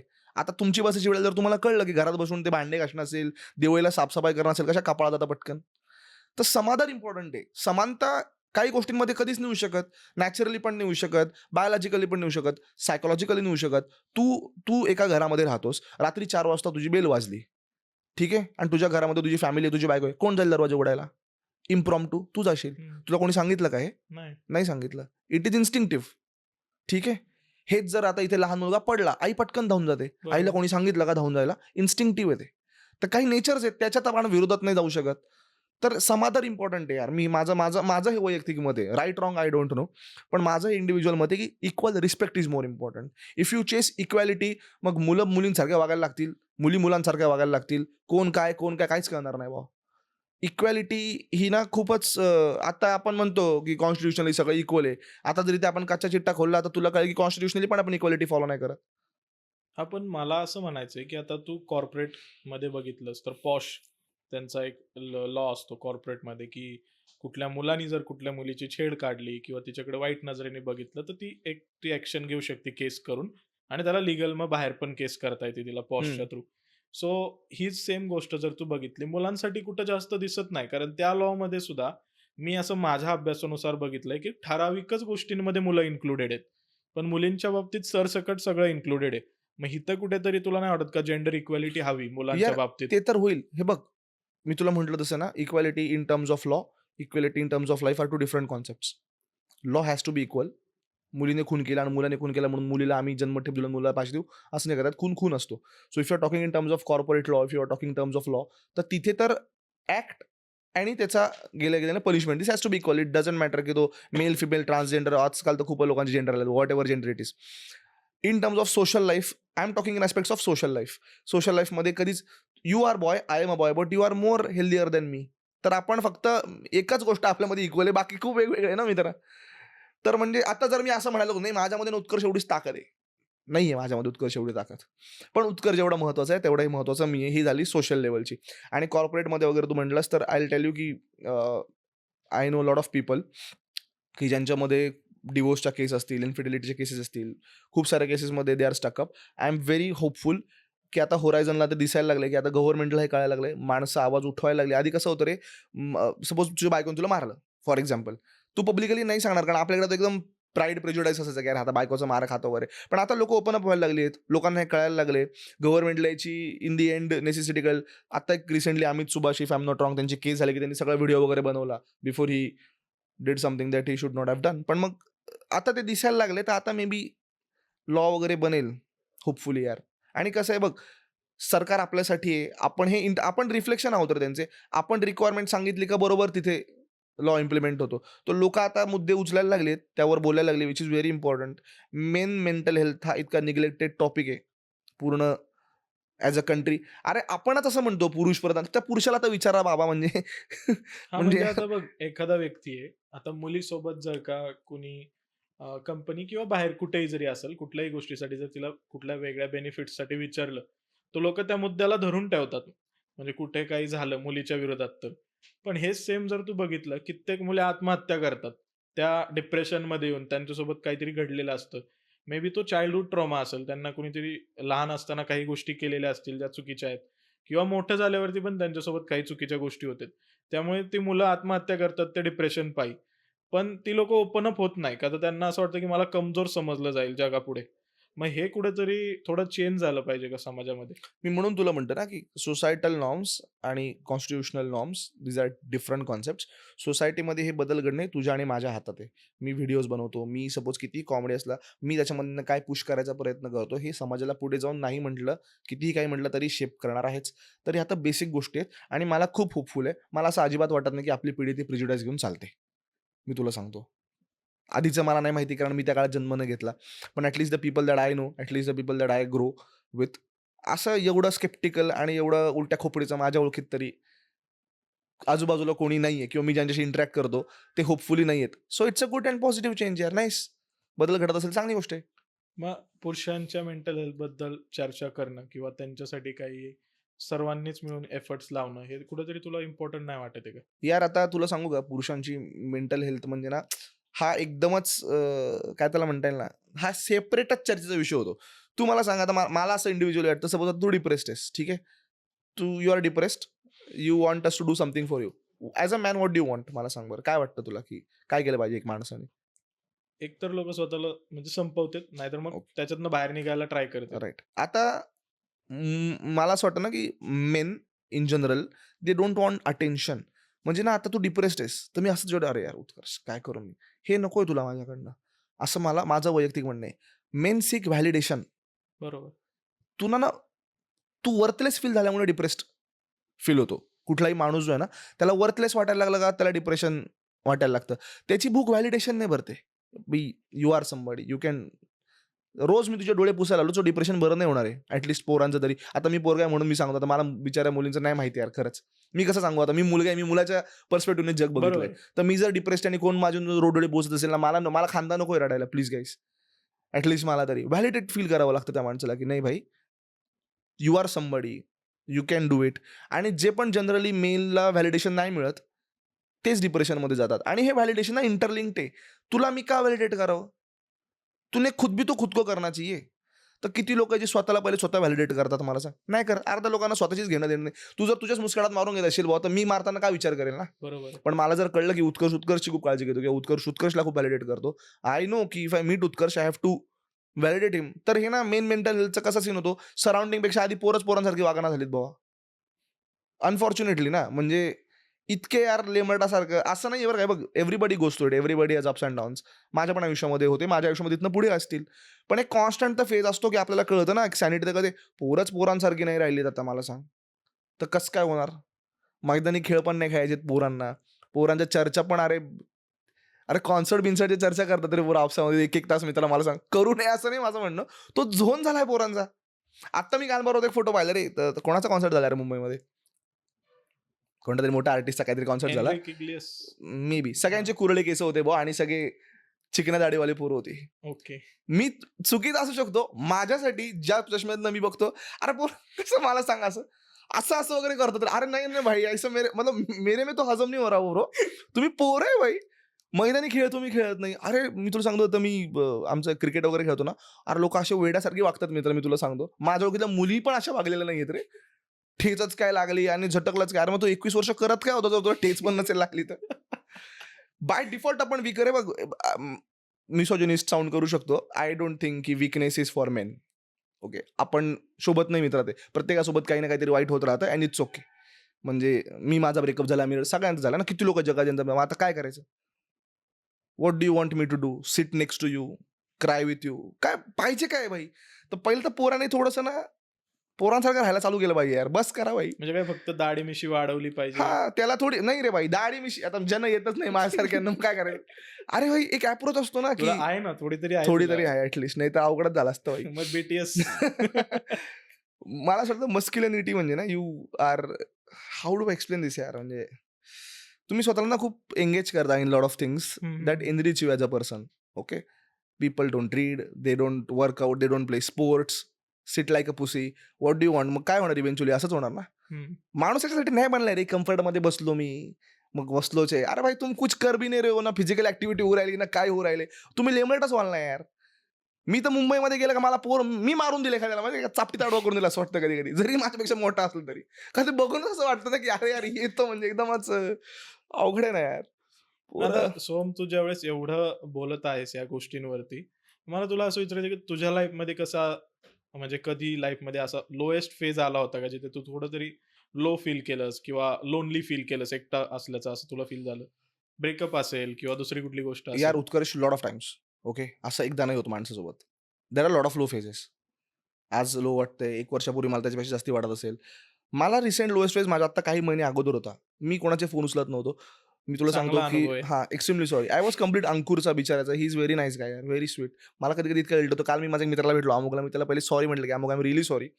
आणि मी नव्हतो यार कोणाशी बोलायच्या मनस्थितीमध्ये, टू बी ऑनेस्ट. मला माझं उमजत नव्हतं. माझं ऑपरेशन झालं, मी तुला सांगितलं बरोबर. Recently. It was very painful for me post operation, जो त्रास मला झाला. ऑन टॉप ऑफ दॅट माझा बिझनेसमध्ये खूप स्ट्रेस होता. पर्सनल लाईफमध्ये पण खूप गोष्टी चालतात. I was completely fucked up as a person, to be honest. I have spend lot of time crying also. असं नाही आहे की मला माझं लो हिट नाही होत किंवा मला माझं रडगाणं नाही होत. आणि sometimes it is very tough. तुला सांगतो प्रॉब्लेम कसा होतो. मला ना एकट्यामध्ये खूप घाणेरडं वाटलेलं असतं. मी त्या झोनमध्ये नाही आहे. पण मी जर बाहेर गेलो, कोणी माझ्याशी बोलायला ना, तर आम्ही असं नाही दाखवू शकत. मी टँट्रम्स नाही थ्रो करू शकत.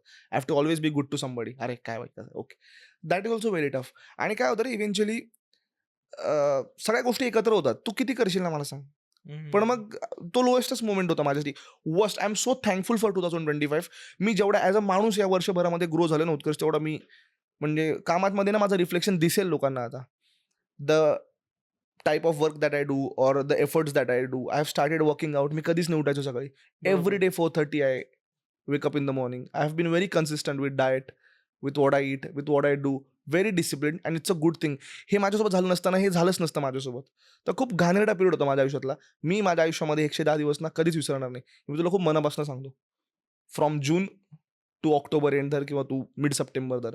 I will never forget all my life. पण आय एम व्हेरी ग्रेटफुल. कारण माझ्यासोबत जे कधीच घडू नाही शकत असं मला वाटलं ना, ते सगळं माझ्यासोबत एकसाथ घडलं. पण मग आता 2 ऑप्शन्स आहेत ना, what I do out of it. I have spend lot of time crying. Lot of time. I have cried so much. काय आउटपुट आहे? मी रडलो महिनाभर. मग मला 31व्या दिवशी असं वाटलं का मी काय करणार आहे? काय होणार आहे? काय होणार काय? मी ठीक आहे आजपासून मी आयुष्यभर रडेल. पण त्याचं काय आउटपुट तर व्हायला पाहिजे. Nothing is going to change unless until you do. So what am मी हा सेम प्रश्न स्वतःला विचारला की माझी काय अपेक्षा आहे? काय करावं लोकांनी माझं, का करावं? तू ठेका घेतलायस माझ्या आयुष्याचा? नाही घेतलेला. तू माझा खूप चांगला मित्र असू शकतो. तू माझी खूप चांगली गर्लफ्रेंड असू शकते. पण तू काही ठिकाणी घेऊन ठेवू ना माझ्या आयुष्याचा. I have to fix my own life. That's it bro. It was the lowest. Lot of things. 6 problems होते. It was horrific for me. मी तुला खरंच सांगतो. आणि म्हणजे म्हणतो ना कसं होतं रे, एका लेवल नंतर ना तुला उमजत पण नाही. किती करशील तू? ते रील बघून, मोटिवेशन बघून मी ट्राय टू डू इट रे. पण it's very tough. So but I am very grateful. Very, very grateful. अजून पण मला असं वाटत नाही मी त्या फेजमधनं पूर्णपणे बाहेर आलो असेल. अजून पण मी असं म्हणत नाही की मला एकदमच तरतरी आलेली आहे. बट ना आय एम इन पर्स्यूट. मी मला डिसिप्लिनमध्ये आणलं. मी मला थोडंसं स्क्वेअरमध्ये आणलं. ते म्हणतो ना की discipline over body is dominion on mind. तर मन ठीक करायचं असेल ना, पहिले तुम्ही बॉडीला ठीक करायला चालू करा. So I started doing that. It is working out so good to me. आणि मला माझे खूप नवीन डायमेन्शन्स कळले आणि मी खूप ग्रेटफुली मी का बरं सांगतो, कारण मी खूप वाईट माणूस पण होतो as a person, very bad. आता रिअलाईज होतं मला की I was very bad. But me grateful या गोष्टीसाठी जर मला 40शीत काढलं असतं ना, तर माझं अर्ध आयुष्य वाया गेलं असतं.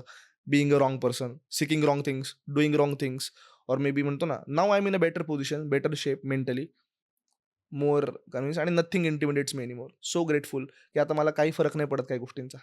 जेन्युइनली मी असं नव्हतो उत्कर्ष आधी, ठीक आहे. म्हणजे जे माझे खूप क्लोजेस्ट सर्कल आहेत ना, त्यांनी माहिती की I was so so much, म्हणजे काय झालं ना क्षणात, का त्याच्यावरती माझ्यावर त्याचा एवढा इफेक्ट व्हायचा की I use to carry it for so long. मग त्याचा कामावर परिणाम व्हायचा. 2023 या पूर्ण वर्षभरामध्ये मी माझ्या YouTubeवरती फक्त 12 का 14 व्हिडिओ केलेत. जे की मी जेव्हा YouTube खोललं तेव्हा मी महिन्याला 10 टाकायचो. एवढा फरक पडतो तुमच्या कामावर आणि तुम्हाला तेव्हा नाही रिअलाईज होत जेव्हा तुम्ही त्या झोनमध्ये असतात. So it was I opening. Very grateful to God. God is so great आणि गॉड इज मर्सीफुल भाई. त्यामुळे देवाने ती सुदबुद्धी दिली. देवाने त्या फेजमधनं मला नेलं, पण त्याच्यासाठी नेलं की मला कळावं. मला माझ्या चुका कळाव्या आणि came out as a much better. आणि म्हणतो ना, अजून खूप पर्स्यू करू आपण. पण आता मला ती दिशा लागली यार, नाही तर मी such a joke I was, to be honest यार. नाही म्हणजे मला तुला भेटल्यावरती जाणवलं, की आपण ज्यावेळेस भेटलो होतो जॅनमध्ये, त्यानंतर ना आय गेस आपण मार्चमध्ये परत भेटलो होतो पुण्यामध्येच. पण त्या दोन्ही वेळेस भेटलेला तू आणि आत्ता तू जो भेटतोय किंवा तू आत्ता जे काही एक्सप्रेस करतोय, बोलतोय, तो एकदम जमीन आसमानचा फरक आहे. म्हणजे तुझ्या चेहऱ्यावरती तो ग्लो बदललाय, पण तुझं ग्रीटिंग बदललेलं आहे समोरून भेटल्यानंतर किंवा तुझं बोलायची पद्धत थोडीशी बदललेली आहे.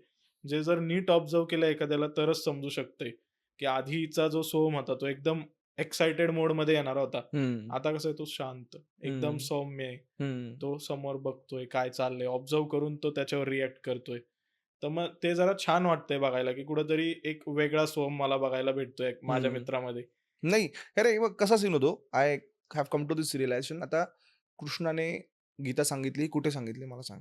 वेकेशनला होते, बॉयज ट्रिपला होते, गप्पा मारत होते? नाही, कुरुक्षेत्रावर, युद्धामध्ये महाभारतामध्ये. झाली. तर आपल्या पर्टिक्युलर लाईफमध्ये ना प्रत्येकाचं काही ना काहीतरी युद्ध असतं. त्याचा स्केल बदलतो. हं. या रूममध्ये जेवढे पण पोरं आहेत ना, नोबडी इज ॲट पीस. प्रत्येकाचं काही ना काहीतरी मधल्यामध्ये त्याचं युद्ध चाललंय. पण मग त्याच पिरियडमध्ये ना, it is always in period of uncertainty, की जेव्हा तुम्हाला दुनियाभरचं ज्ञान भेटू शकतं आणि तुम्ही काहीतरी करू शकता.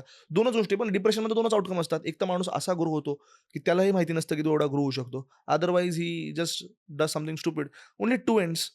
तर मला असं वाटतं की हे प्रत्येकामध्ये कुरुक्षेत्र चालतं. प्रत्येकाचं काही ना काहीतरी युद्ध असू शकतं अँड इट इज ओके यार. काही लोकांना काय वाटतं ना, "अरे हा काय फालतू मुद्द्यावरती रडतो." अरे तो माझ्यासाठी फालतू असू शकतो. हं. त्याच्यासाठी तो आयुष्याचा मुद्दा असू शकतो ना. एक तर हे पण आपण खूप करतो, "अरे काय छोट्याशा कारणानं." अरे बाबा माझ्यासाठी छोटंसं कारण असू शकतं. एखाद्यासाठी ते कारण खूप मोठं असू शकतं.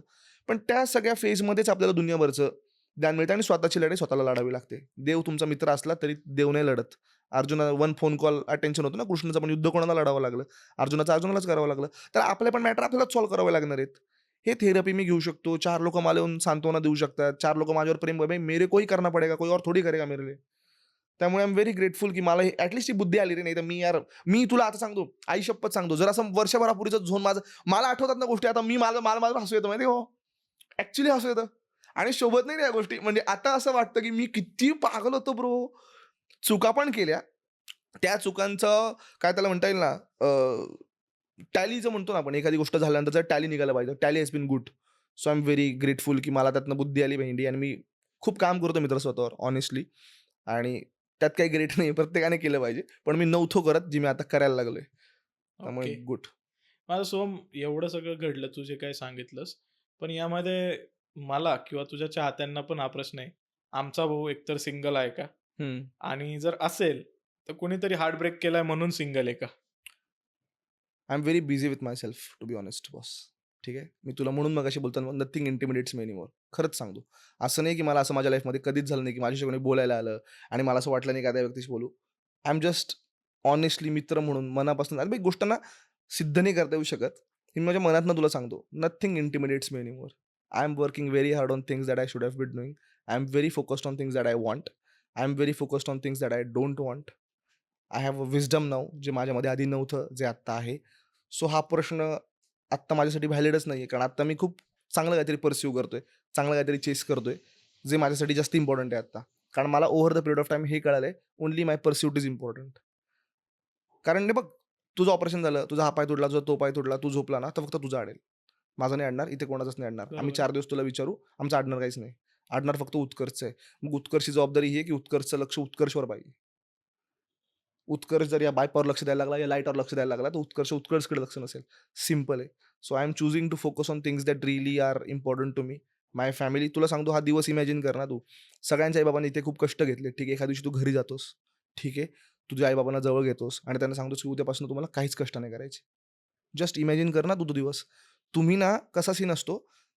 तुझा जन्म 20-25 वर्ष झाला असेल म्हणून तू 20-25 वर्षांपासून तुझ्या फादरला बघतो. तुझ्या बापाने 50 वर्षाचं आयुष्य बघितलंय. ठीक आहे. तुझ्या बापाने काय कष्ट घेतले ते तुला पण नाही माहिती. ना बरोबर. तुला त्याची जाणीव करून दिली कधी. तर कम्फर्ट तर प्रत्येक माणूस सीक करतो ना. माझी आई तिचं घर सोडून आली. माझ्या वडिलांच्या घरी राहायला. तिने मला लहानाचं मोठं केलं. काहीतरी तर परतफेड लागते. हा मुद्दा जास्ती महत्त्वाचा आहे. मी प्रेम कोणावर करतो का? कोणी माझ्यावर प्रेम करतं का? ते होत राहतं आयुष्यभर भाऊ. होत राहील ते असेल तर. मला असं वाटतं की मला आता ते जास्ती महत्त्वाचं वाटतं की माझ्या आजूबाजूच्या लोकांचं लाईफ कसं कम्फर्टेबल करेल. मला खूप आवडेल की माझ्या खास मित्राला सांगेल की उद्यापासून तुला काही नाही करायचं भाऊ. आपण मजा करू. होत राहतं. आणि आता दुसरं मी सांगतो. माझं आत्ता असं स्वतःचं इंडिव्हिज्युअल म्हणणं आहे through the experiences over I have had across years. आत्ताच नाही. सगळ्या टाली करून मी सांगतो. आपण स्वतःवर करत नाही ना म्हणून आपण दुसऱ्याकडनं मागायला जातो. ओके. सेल्फ लव्ह कमी आय पडतं. Am sad. Please come talk to me. Please come. Who the fuck does this मला सांग. हे जे जुन्या काळामध्ये सगळे लोक युद्धावर वगैरे द्यायचे असे लुख्खे होते का रे मला सांग बरं. नाही, अजिबातच नाही. आपण लुख्खे झालो माहितीये. कंडिशन मी तुला म्हणलं Bollywood songs. Bro I can take care of myself. It is my responsibility and I will take care of myself. उगाच ते म्हणतो ना तुम आके मुझे संभालो. मी पण तसं होतो आणि असं नाही का मी तसाच होतो भाऊ. मी एक्झॅक्टली असं होतो. पण यार आता मला कळतं की you have to take care of yourself. Nobody is going to do that for you. त्यामुळे तुमचं सगळं लक्ष सगळे जे पोर आहेत ना काही नका करू. कामधंदे करा. 3 गोष्टी असतात इम्पॉर्टंट. तर बुद्धी वाढवा, शक्ती वाढवा किंवा आर्थिक शक्ती वाढवा. बाकी सगळं is all pointless. Nothing else matters. हे मी तुला एकदम जेन्युइनली सांगतो. आपण काय केलेलं आहे ना खूप ओव्हर कॉम्प्लिकेट केलं. यार मी रिसेंटली कोणाचं तरी ऐकलं. मला ते वाक्य खूप आवडलं की ताकतवर आदमी का दिल नहीं दुखता और कमजोर आदमी के पास दिल छोड़ के कुछ नहीं होता. वाह! हे एकदम ॲप्ट वाक्य आहे माहिती आहे. जो वीक माणूस आहे ना तोच हर्ट होतो. माझे सेंटिमेंट हर्ट झाले. माझं हार्ट ब्रेक झालं कारण तुझ्यावर दुसरं काही नाहीच आहे. Now I have started working out in the morning for example. ठीक आहे. Even if I am hurt ना आय नो की मी जर 4-5 दिवस नाही गेलो ना जिमला ते परत लेग्स मारल्यावर माझे पाय दुखतील, परत माझे खांदे दुखतील. तर माझ्याकडे एक पर्पज आहे. किती क्षुल्लक फालतू असला तरी. त्या पर्पजमुळे काय होतं ना माझ्या ॲक्शन्स नाही थांबत. किती पण काही पण इफेक्ट झाला. आणि सुदैवाने माझ्या आधीच्या रेडिओ करिअरमुळे आता थोडंफार क्रिएटर झाल्यानंतर मी खूप महत्त्वाकांक्षी, खूप ॲम्बिशियस लोकांच्या आजूबाजूला मला राहता आलं आणि मला त्यांची क्वालिटी खरंच कळाली की त्यांना त्यांच्या पर्सनल लाईफ आणि प्रोफेशनल लाईफमध्ये ना कंप्लीट डिटॅचमेंट करता येते. This is such a wonderful quality. मी माझा आधीचा कधीदा ब्रेकअप झाल्यानंतर मी 2 महिने घरात बसून राहिलो होतो. आणि जस्ट बसून राहिलो होतो. का बरं मला सांग जगात जे 1000, 50,000, 1-1 लाख कोटीच्या कंपन्या चालवतात यांच्या आयुष्यामध्ये काय अप अँड डाऊन होत नाही का? हो ना. पण याचा त्यांच्या कामावर परिणाम नाही होत. तर मला तो pursuance I am pursuing that की काही जरी झालं no matter it is going to happen. यार लाईफ अप अँड डाऊन होत राहतील. पण मला ना तो झोन नाही तोडायचा आहे माझा. जो पर्स्यूट जो इम्पॉर्टंट आहे ना त्याच्यामध्ये मला खूप डिटॅचमेंट पाहिजे. त्यामुळे आज आम्ही जेव्हा व्हिडिओजला बसतो, आज आम्ही जेव्हा स्क्रिप्टिंगला बसतो ना my all personal problems I keep aside. नाही तर आधी तसं नव्हतं. ते पूर्ण शॅडो करायचं रे माझ्या कामाला. तर मी ही क्वालिटीचा प्रयत्न करतोय की भाई ये जो मेरा काम है यही मेरा वजूद क्यों है. मेरा वजूद मेरे काम की वजह से है. तू मला इथे का बरं बोलवलेस मला सांग. माझ्या कामामुळे बोलवलेस ना की हा बरोबर. व्हिडिओ बनवतो. मग तेच इम्पॉर्टंट आहे. हं. माझं एक्झिस्टन्सच आहे जे मी करतो ते. दुसरं माझं काही एक्झिस्टन्स नाही आहे. मी तुझा खूप चांगला मित्र असू शकतो. जे किती चांगले मित्र असतील. किती चांगल्या मित्रांसोबत पॉडकास्ट केलास तू. एक. थँक्स. कसा सीन असतो की म्हणतो ना की आणि जग तसंच फंक्शन करतं रे. तुम्हाला तुमचं जे काय म्हणतो ना हू एम आय ते माझं कामच डिफाईन करतं. So just cut the crap bro. Work on what you do. तेच इम्पॉर्टंट आहे. बाकी सगळं होत राहतं रे आयुष्यात. परत परत होतील गोष्टी ज्या व्हायच्या आहेत. तर मला तर वाटतं की सगळ्यांनी कामावर फोकस करा. बाकी यार होत राहतात गोष्टी खरंच. हां, ते तर आहेच. आणि आता तू एक महत्त्वाचा मुद्दा बोललाच होता आई-वडिलांबद्दल. तर मला एक छोटासा असा प्रश्न आहे, जो तुला विचारू इच्छितो. सगळ्याच आता तू मुलगा आहेस आणि तू मुलांच्या भावना चांगले समजतोस. तुझ्या बबडीज जे तुझ्यासोबत बोलतात, तर त्यातून तुला भरपूर गोष्टी कळतात. तर आता मुद्दा असा आहे, की वडिलांचं आणि मुलाचं नातं हे थोडंसं वेगळं असतं. म्हणजे एक मुलीचं आणि वडिलांचं नातं असतं. ते सगळ्यांना माहिती आहे, की ते एकदम क्यूट असं असतं. काही जरी झालं तरी ते गळ्यात पडणार. हग करणं. आज एक मुलगा आपल्या बापाला हग करू शकत नाही. ह्याच्यावरती तुझं काय मत आहे? म्हणजे नक्की कशामुळे हे होतं, की मुलं थोडं असं धाकत राहतात? तुला हे माहिती आहे ना की बापाचं प्रेम नाही आहे असं नाही आहे. ठीक आहे. तुला हे माहिती आहे की जिथे प्रत्येकाच्या ऑलमोस्ट असं मी कन्सिडर करतो की हे तर माहिती आहे की माझ्या बापाचं माझ्यावरती प्रेम आहे. बाप ना तुला प्रिपेअर करतो एका सर्टन नोशनसाठी. ठीक आहे. जे आत्ता आपण अनुभव घेतो ना, हे आपल्या बापाने 50 वर्ष आधी घेतलेले असतात. सो ते आपल्या बापाला माहीत असतं आणि बापाला हक करणं हा मेटाफर झाला. असं काय केलेस तू? का जो तुला आयतं खाऊ घालतो, तुला खायला भेटावं म्हणून जे 10-12 तास काम करतात, त्यांनी तुला मिठवलंस, तू काय केलेस? आलास पण तू त्यांच्यापासूनच आहे. तू येऊन काही जगावर उपकार नाही केलेलेस. आता लोकं तू इन सेन्स मी लोकांना इन जनरल सांगतो, की लोकं इन जनरल आता 20-25 वर्ष घरात बसून राहतात. बाप तिकडे काम करत राहतो, हा सिगारेट पित राहतो, याचे बाहेर 15 लफडी चालत राहतात. काय मिठी मारायचं काय? तू कोण आहे भाई? तू कामच नाही केलेलं. तुझं जर खर्चा-पाणी बंद केलं, तू 7 दिवसामध्ये तुझ्या कपाळात जातील मित्रा. Honest brutal true. रिॲलिटी. तर बापाला हक्क नाही, मेटाफर तुमच्या अवकात तर पाहिजे बापाला हक्क करायची. म्हणून तू बघ कुठल्याही मूव्हीजमध्ये बघ, it is always Wien you ती मोमेंट येते जेव्हा तो मुलगा जाऊन त्या बापाला मिठी मारतो. कारण हे मुलालाही कळतं की मी जस्टिफाय केलंय माझ्या बापाचं कष्ट, माझ्या बापाचे सॅक्रिफायसेस. तुला सांगतो, तुझ्या बापाला यार सिंपल लॉजिक आहे. का बरं तुझ्या बाबांना नाही आवडत, की चल मला आज आवडता शर्ट घालायचा आहे, चला मी घालतो. नाही आवडणार ना. वाटलंच नसेल का, असं असेल का? आपल्या बापाला कधी असं वाटलंच नसेल की आज मला ना मजा करायची.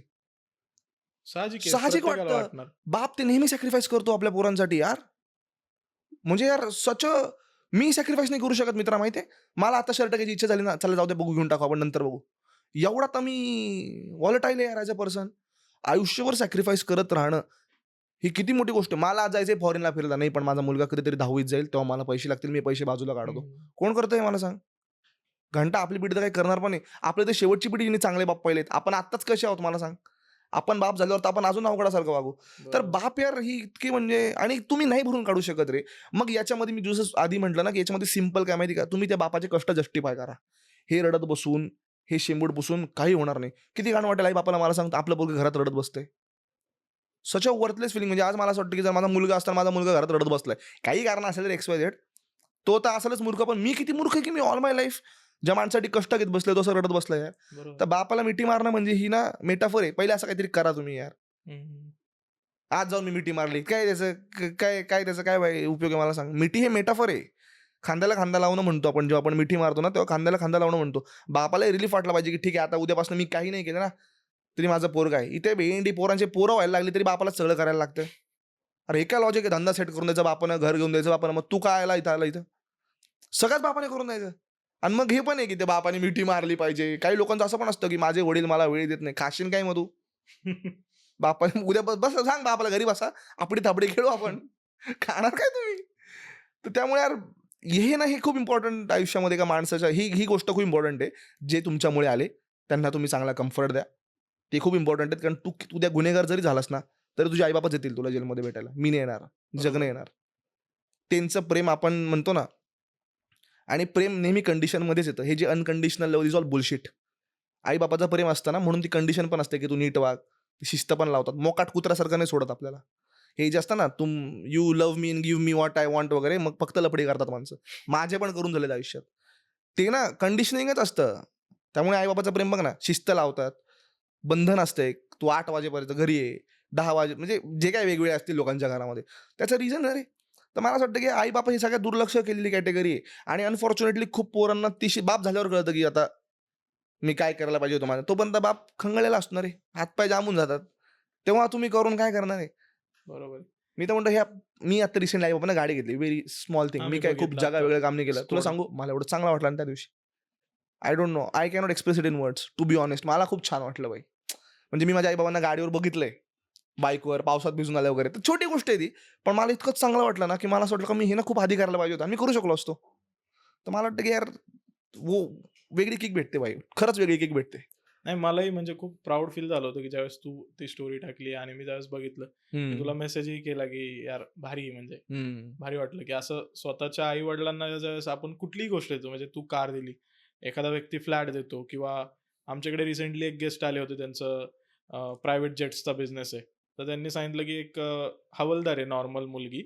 तर तिने जस्ट नोकरीचा पहिला पगार आला तिचा, आणि तिला तिच्या आई-वडिलांना चॉपरनी जी फेरी राईड असती मुंबईची, तर ती करायची होती 15 मिनिटाची. आता तिचं ऑब्व्हियसली बजेट तेवढं नव्हतं. पण ती आली आणि आता यांनी पूर्ण सिच्युएशन समजून घेतली, की बिचारी गरीब घरातली आणि हवालदार आहे. तर तिनी ते करून दिलं तिच्या बजेटमध्ये अरेंज. तर ते बोलले, की यावेळेस आम्ही आमचं प्रॉफिट नाही बघितलं. त्या मुलीची जी भावना होती ना आई वडिलांसाठीची, की तिच्या आई वडिलांना जे सॅटिस्फॅक्शन मिळेल ना त्यातच आम्ही सॅटिस्फॅक्शन बघितलं. कारण तिने पहिल्या पगारातून तिच्या आई वडिलांना चॉपरनी फिरवायची तिची जी भावना आहे, खरंय. तेच सुख आहे. काय ना रे, आपल्यावर ना ॲज अ मुलं हा अन्याय आहे. तू यार आता मी ना गाडी कसं सांगू की माझं माझ्या आई-बाबांवर प्रेम आहे. मी तर लहानाचा मोठा नाही करू शकत त्यांना. मी तर सॅक्रिफाइस नाही करू शकत.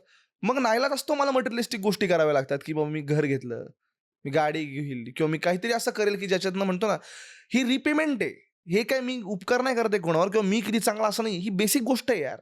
प्रत्येक मुलाने केली म्हणजे पाहिजे. यार म्हणजे काहीतरी कुछ तो करो. मला खूप राग येतो पोरांचा. यार माझ्या ओळखीत पण अशी पोरं आहेत. अरे 25-25 वर्षाची पोरं. अरे आई-बापाला टेन्शन आहे पोराचं कसं होईल आणि काय होईल.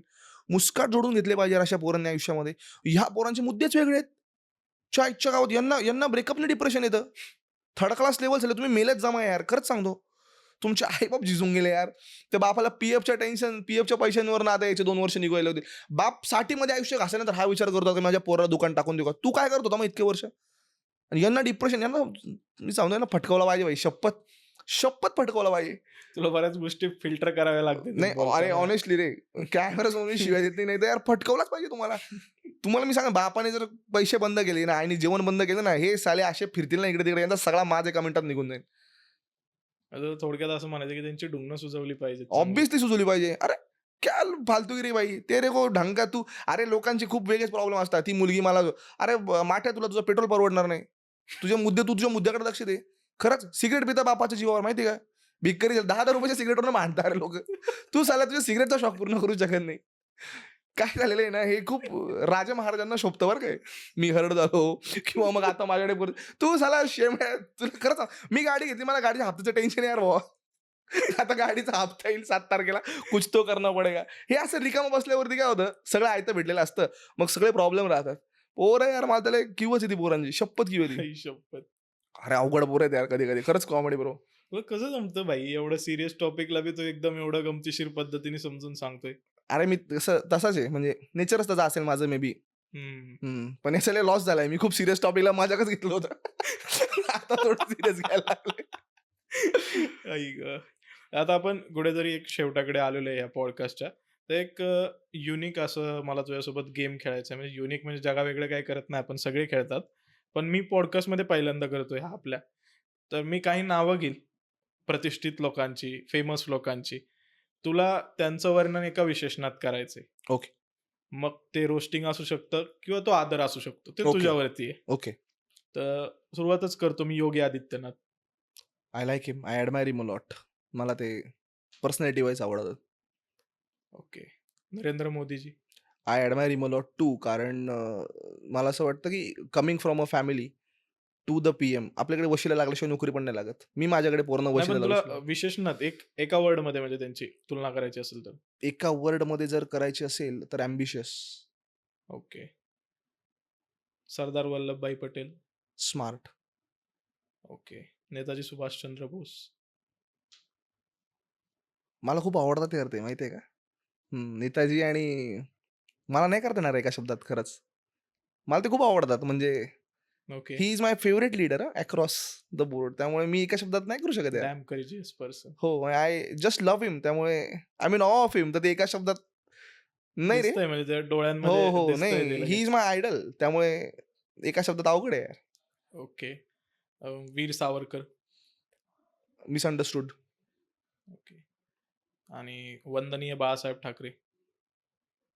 गरजेचे होते तेव्हा जेव्हा ते होते महाराष्ट्रात. सो इम्पॉर्टंट म्हणता येईल किंवा नेसेसरी. शरदचंद्र पवार साहेब.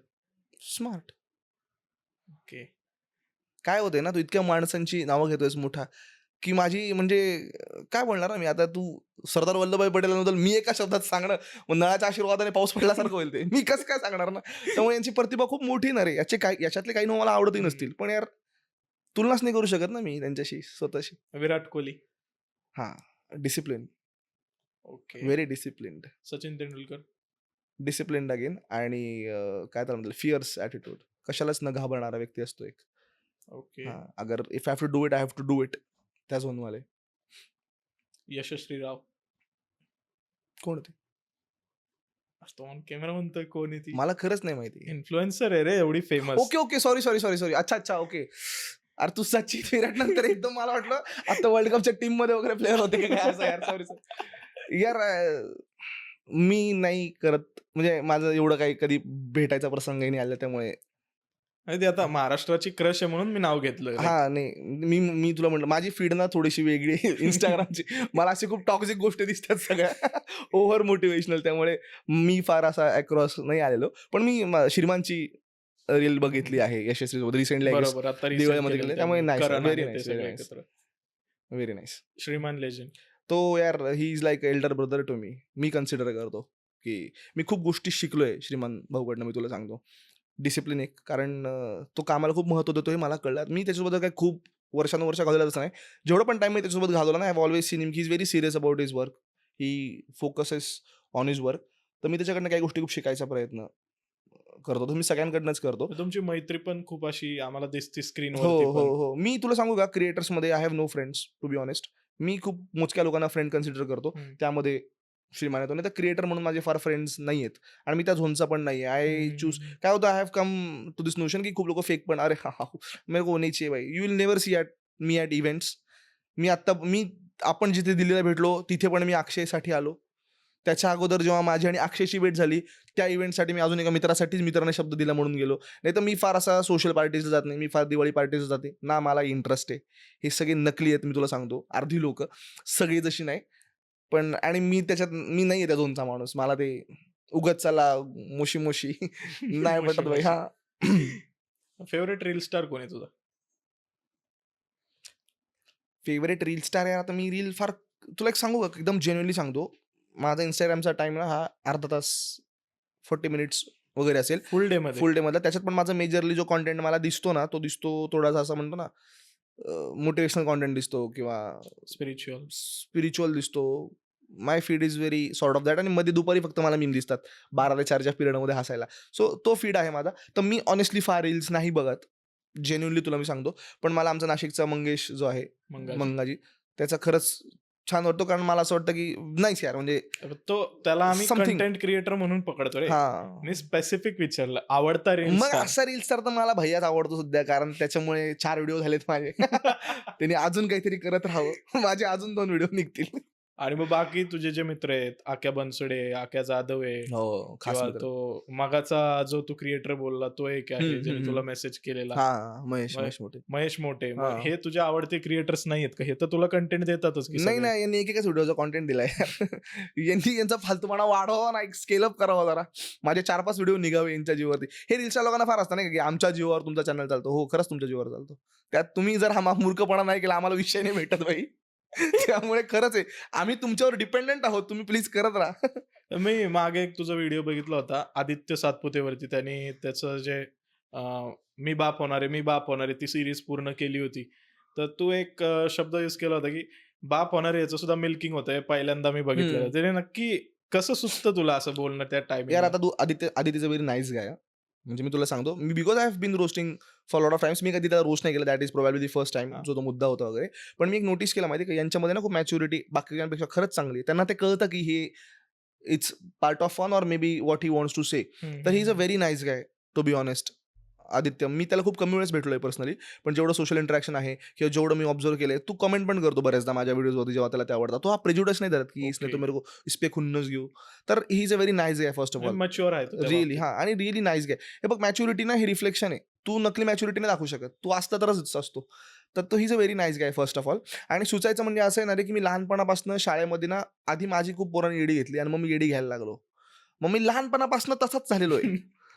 तर म्हणजे कुठली पण चांगली गोष्ट आली का पहिले मला त्याचे वाभाडे सुचतात. म्हणजे आता वैसाही हो गया मेरा. तर मला फार मेहनत नाही घ्यावी लागत. It just happens. ओके.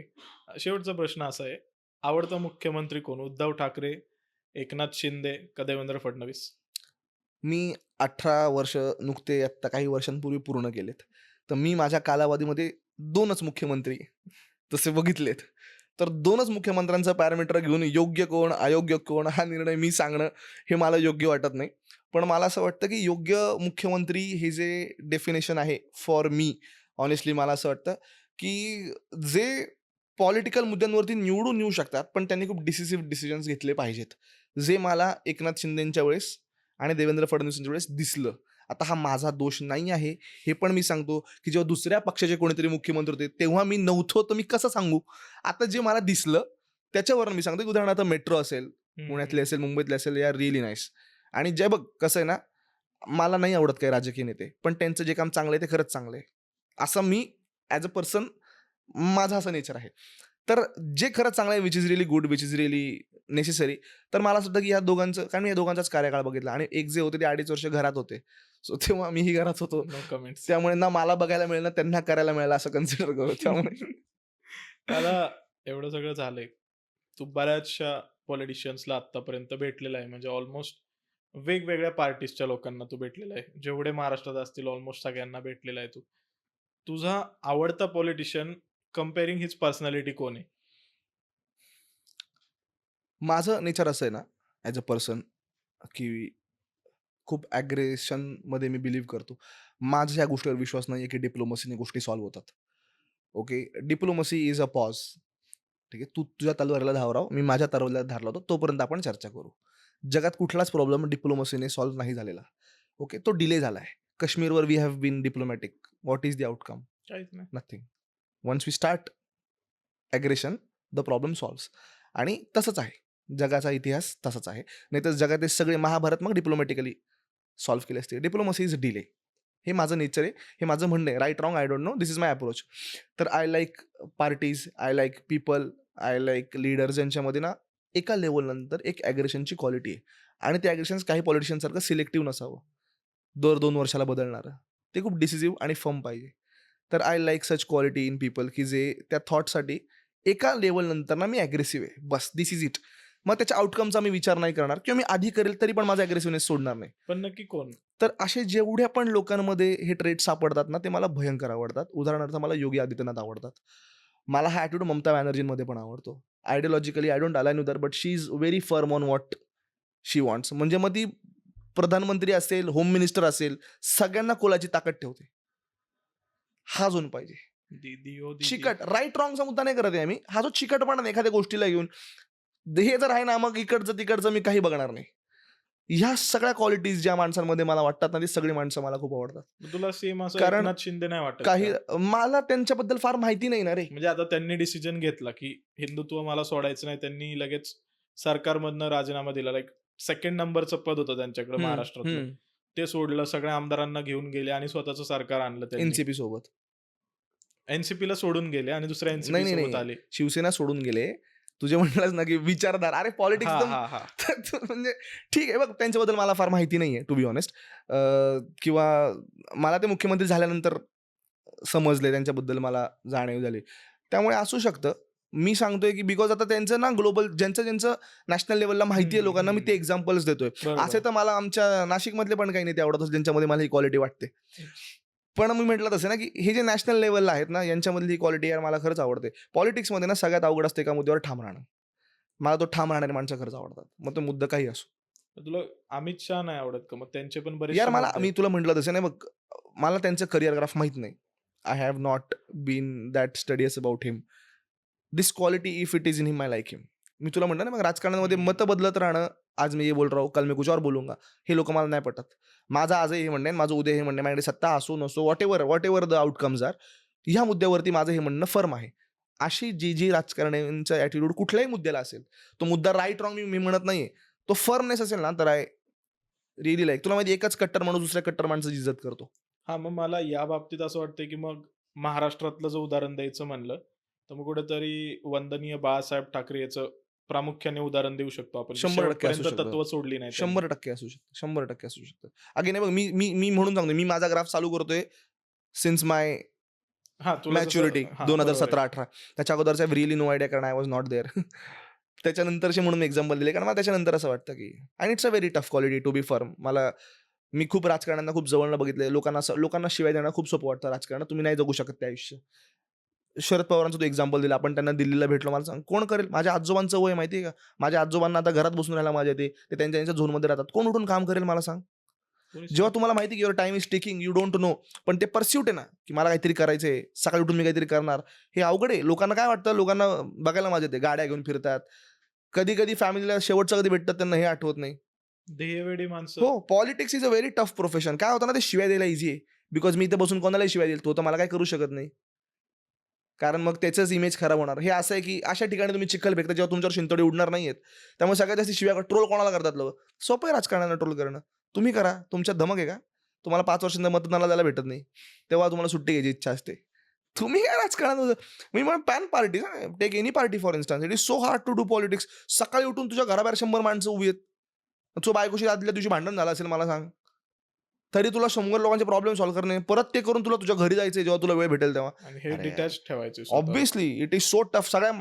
साधे लोक म्हणतात ना, सगळे राजकारणी तुमच्या बसचं कामच नाही ते. तिथे एखादा साधा माणूस गेला ना, जाईल ते लटकून घेईल स्वतःला काही दिवसानंतर. हे करा प्लस छक्के पंजे सांभाळा. तू विचार कर ना, अरे किती अवघड आहे भाई. आणि ट्रोल सहन करायची capacity, if I insult you right now, तुला 2 दिवस ते डोक्यात राहील की हा असं कसं काय बोलला. मारेल समोरच्याला. 1000 लोक बोललाच जेव्हा कसा? तुम्हाला असं करतात.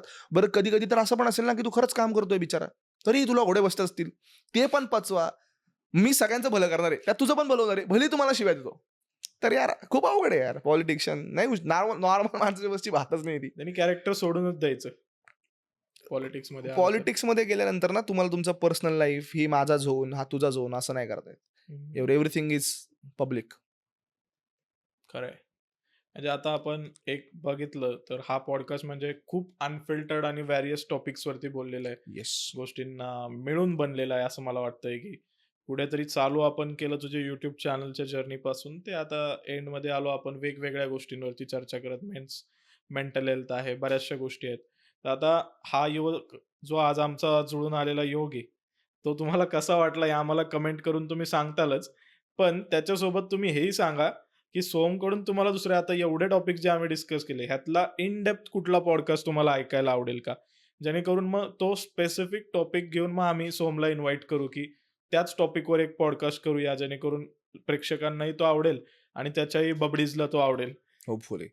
तुलाही तुझ्या बबडीजला काय सांगायचं असेल तर तू मेसेज यार देऊ मी शकतो. एवढंच सांगेल, सगळ्या पोरांना सांगेल अगेन, कारण मी पोरगी नाहीये, so I have really no idea about your life. Because I am a guy. मी असं जेन्युइनली सांगेल की खूप हाय अँबिशियस गोल्स ठेवा. विचारच करायचा मग 1000 कोटीचाच करा. होईल नाही होईल हा मुद्दा नाही. विचार करताना तर मोठा करा.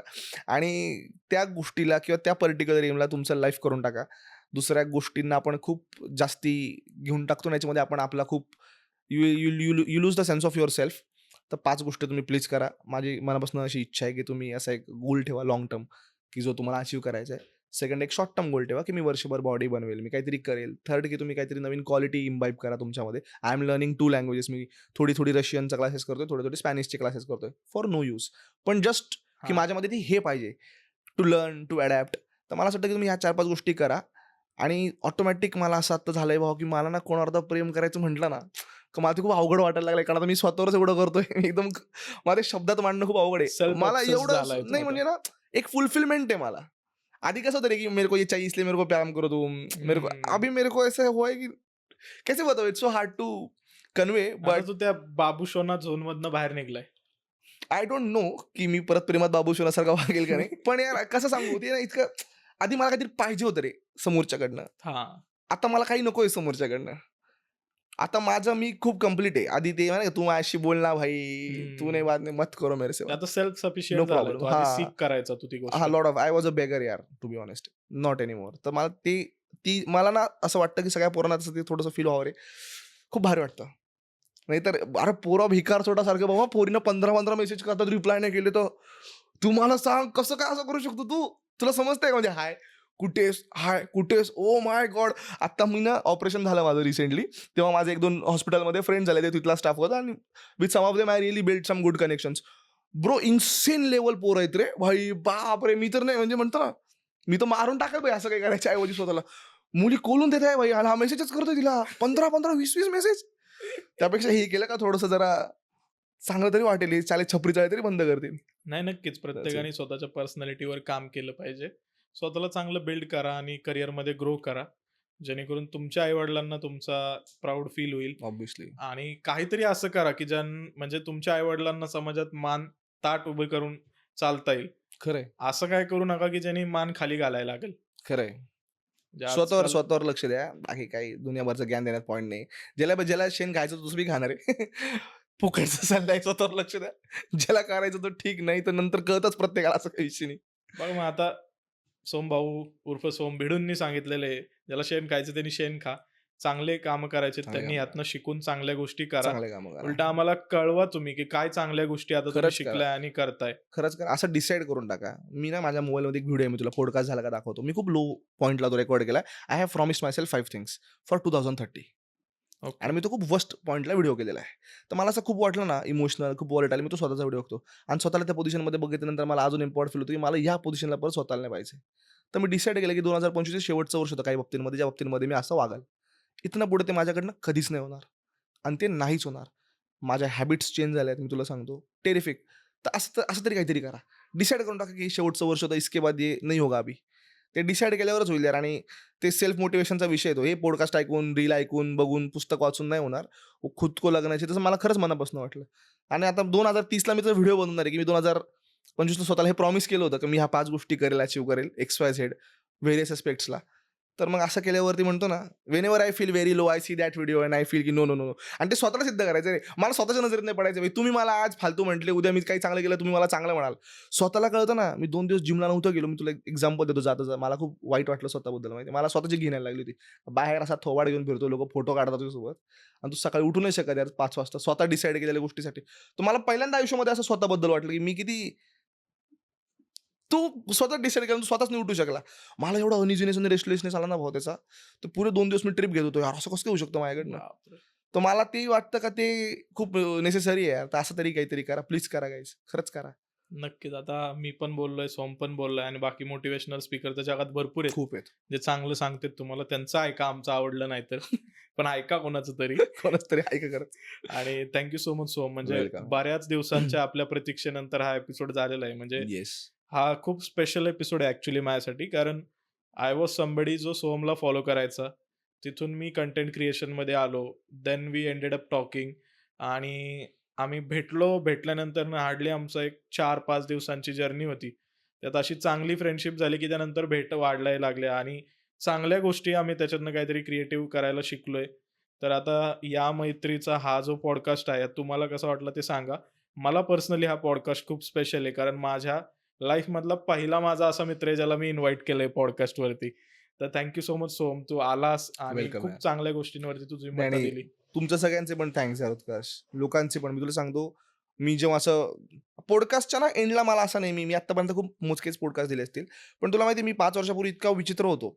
म्हणजे अशी झिरो पॉसिबिलिटी होती, की माझा कोणतरी पॉडकास्ट घ्यावा किंवा कोणतरी माझा पॉडकास्ट ऐकावा किंवा एवढ्या लोकांनी मला फॉलो करावं. मला असं कधी-कधी खूप वाटतं माहिती आहे, की मला ना भेटावी लोकं, ज्यांनी over the period of time support केलंय. बऱ्याचदा असं पण असतं ना, की त्यांना माझा एखादा व्हिडिओ नसेल आवडला, तरी पण ते पुढचा व्हिडिओ बघायला येतात, की ठीक आहे चला बघू.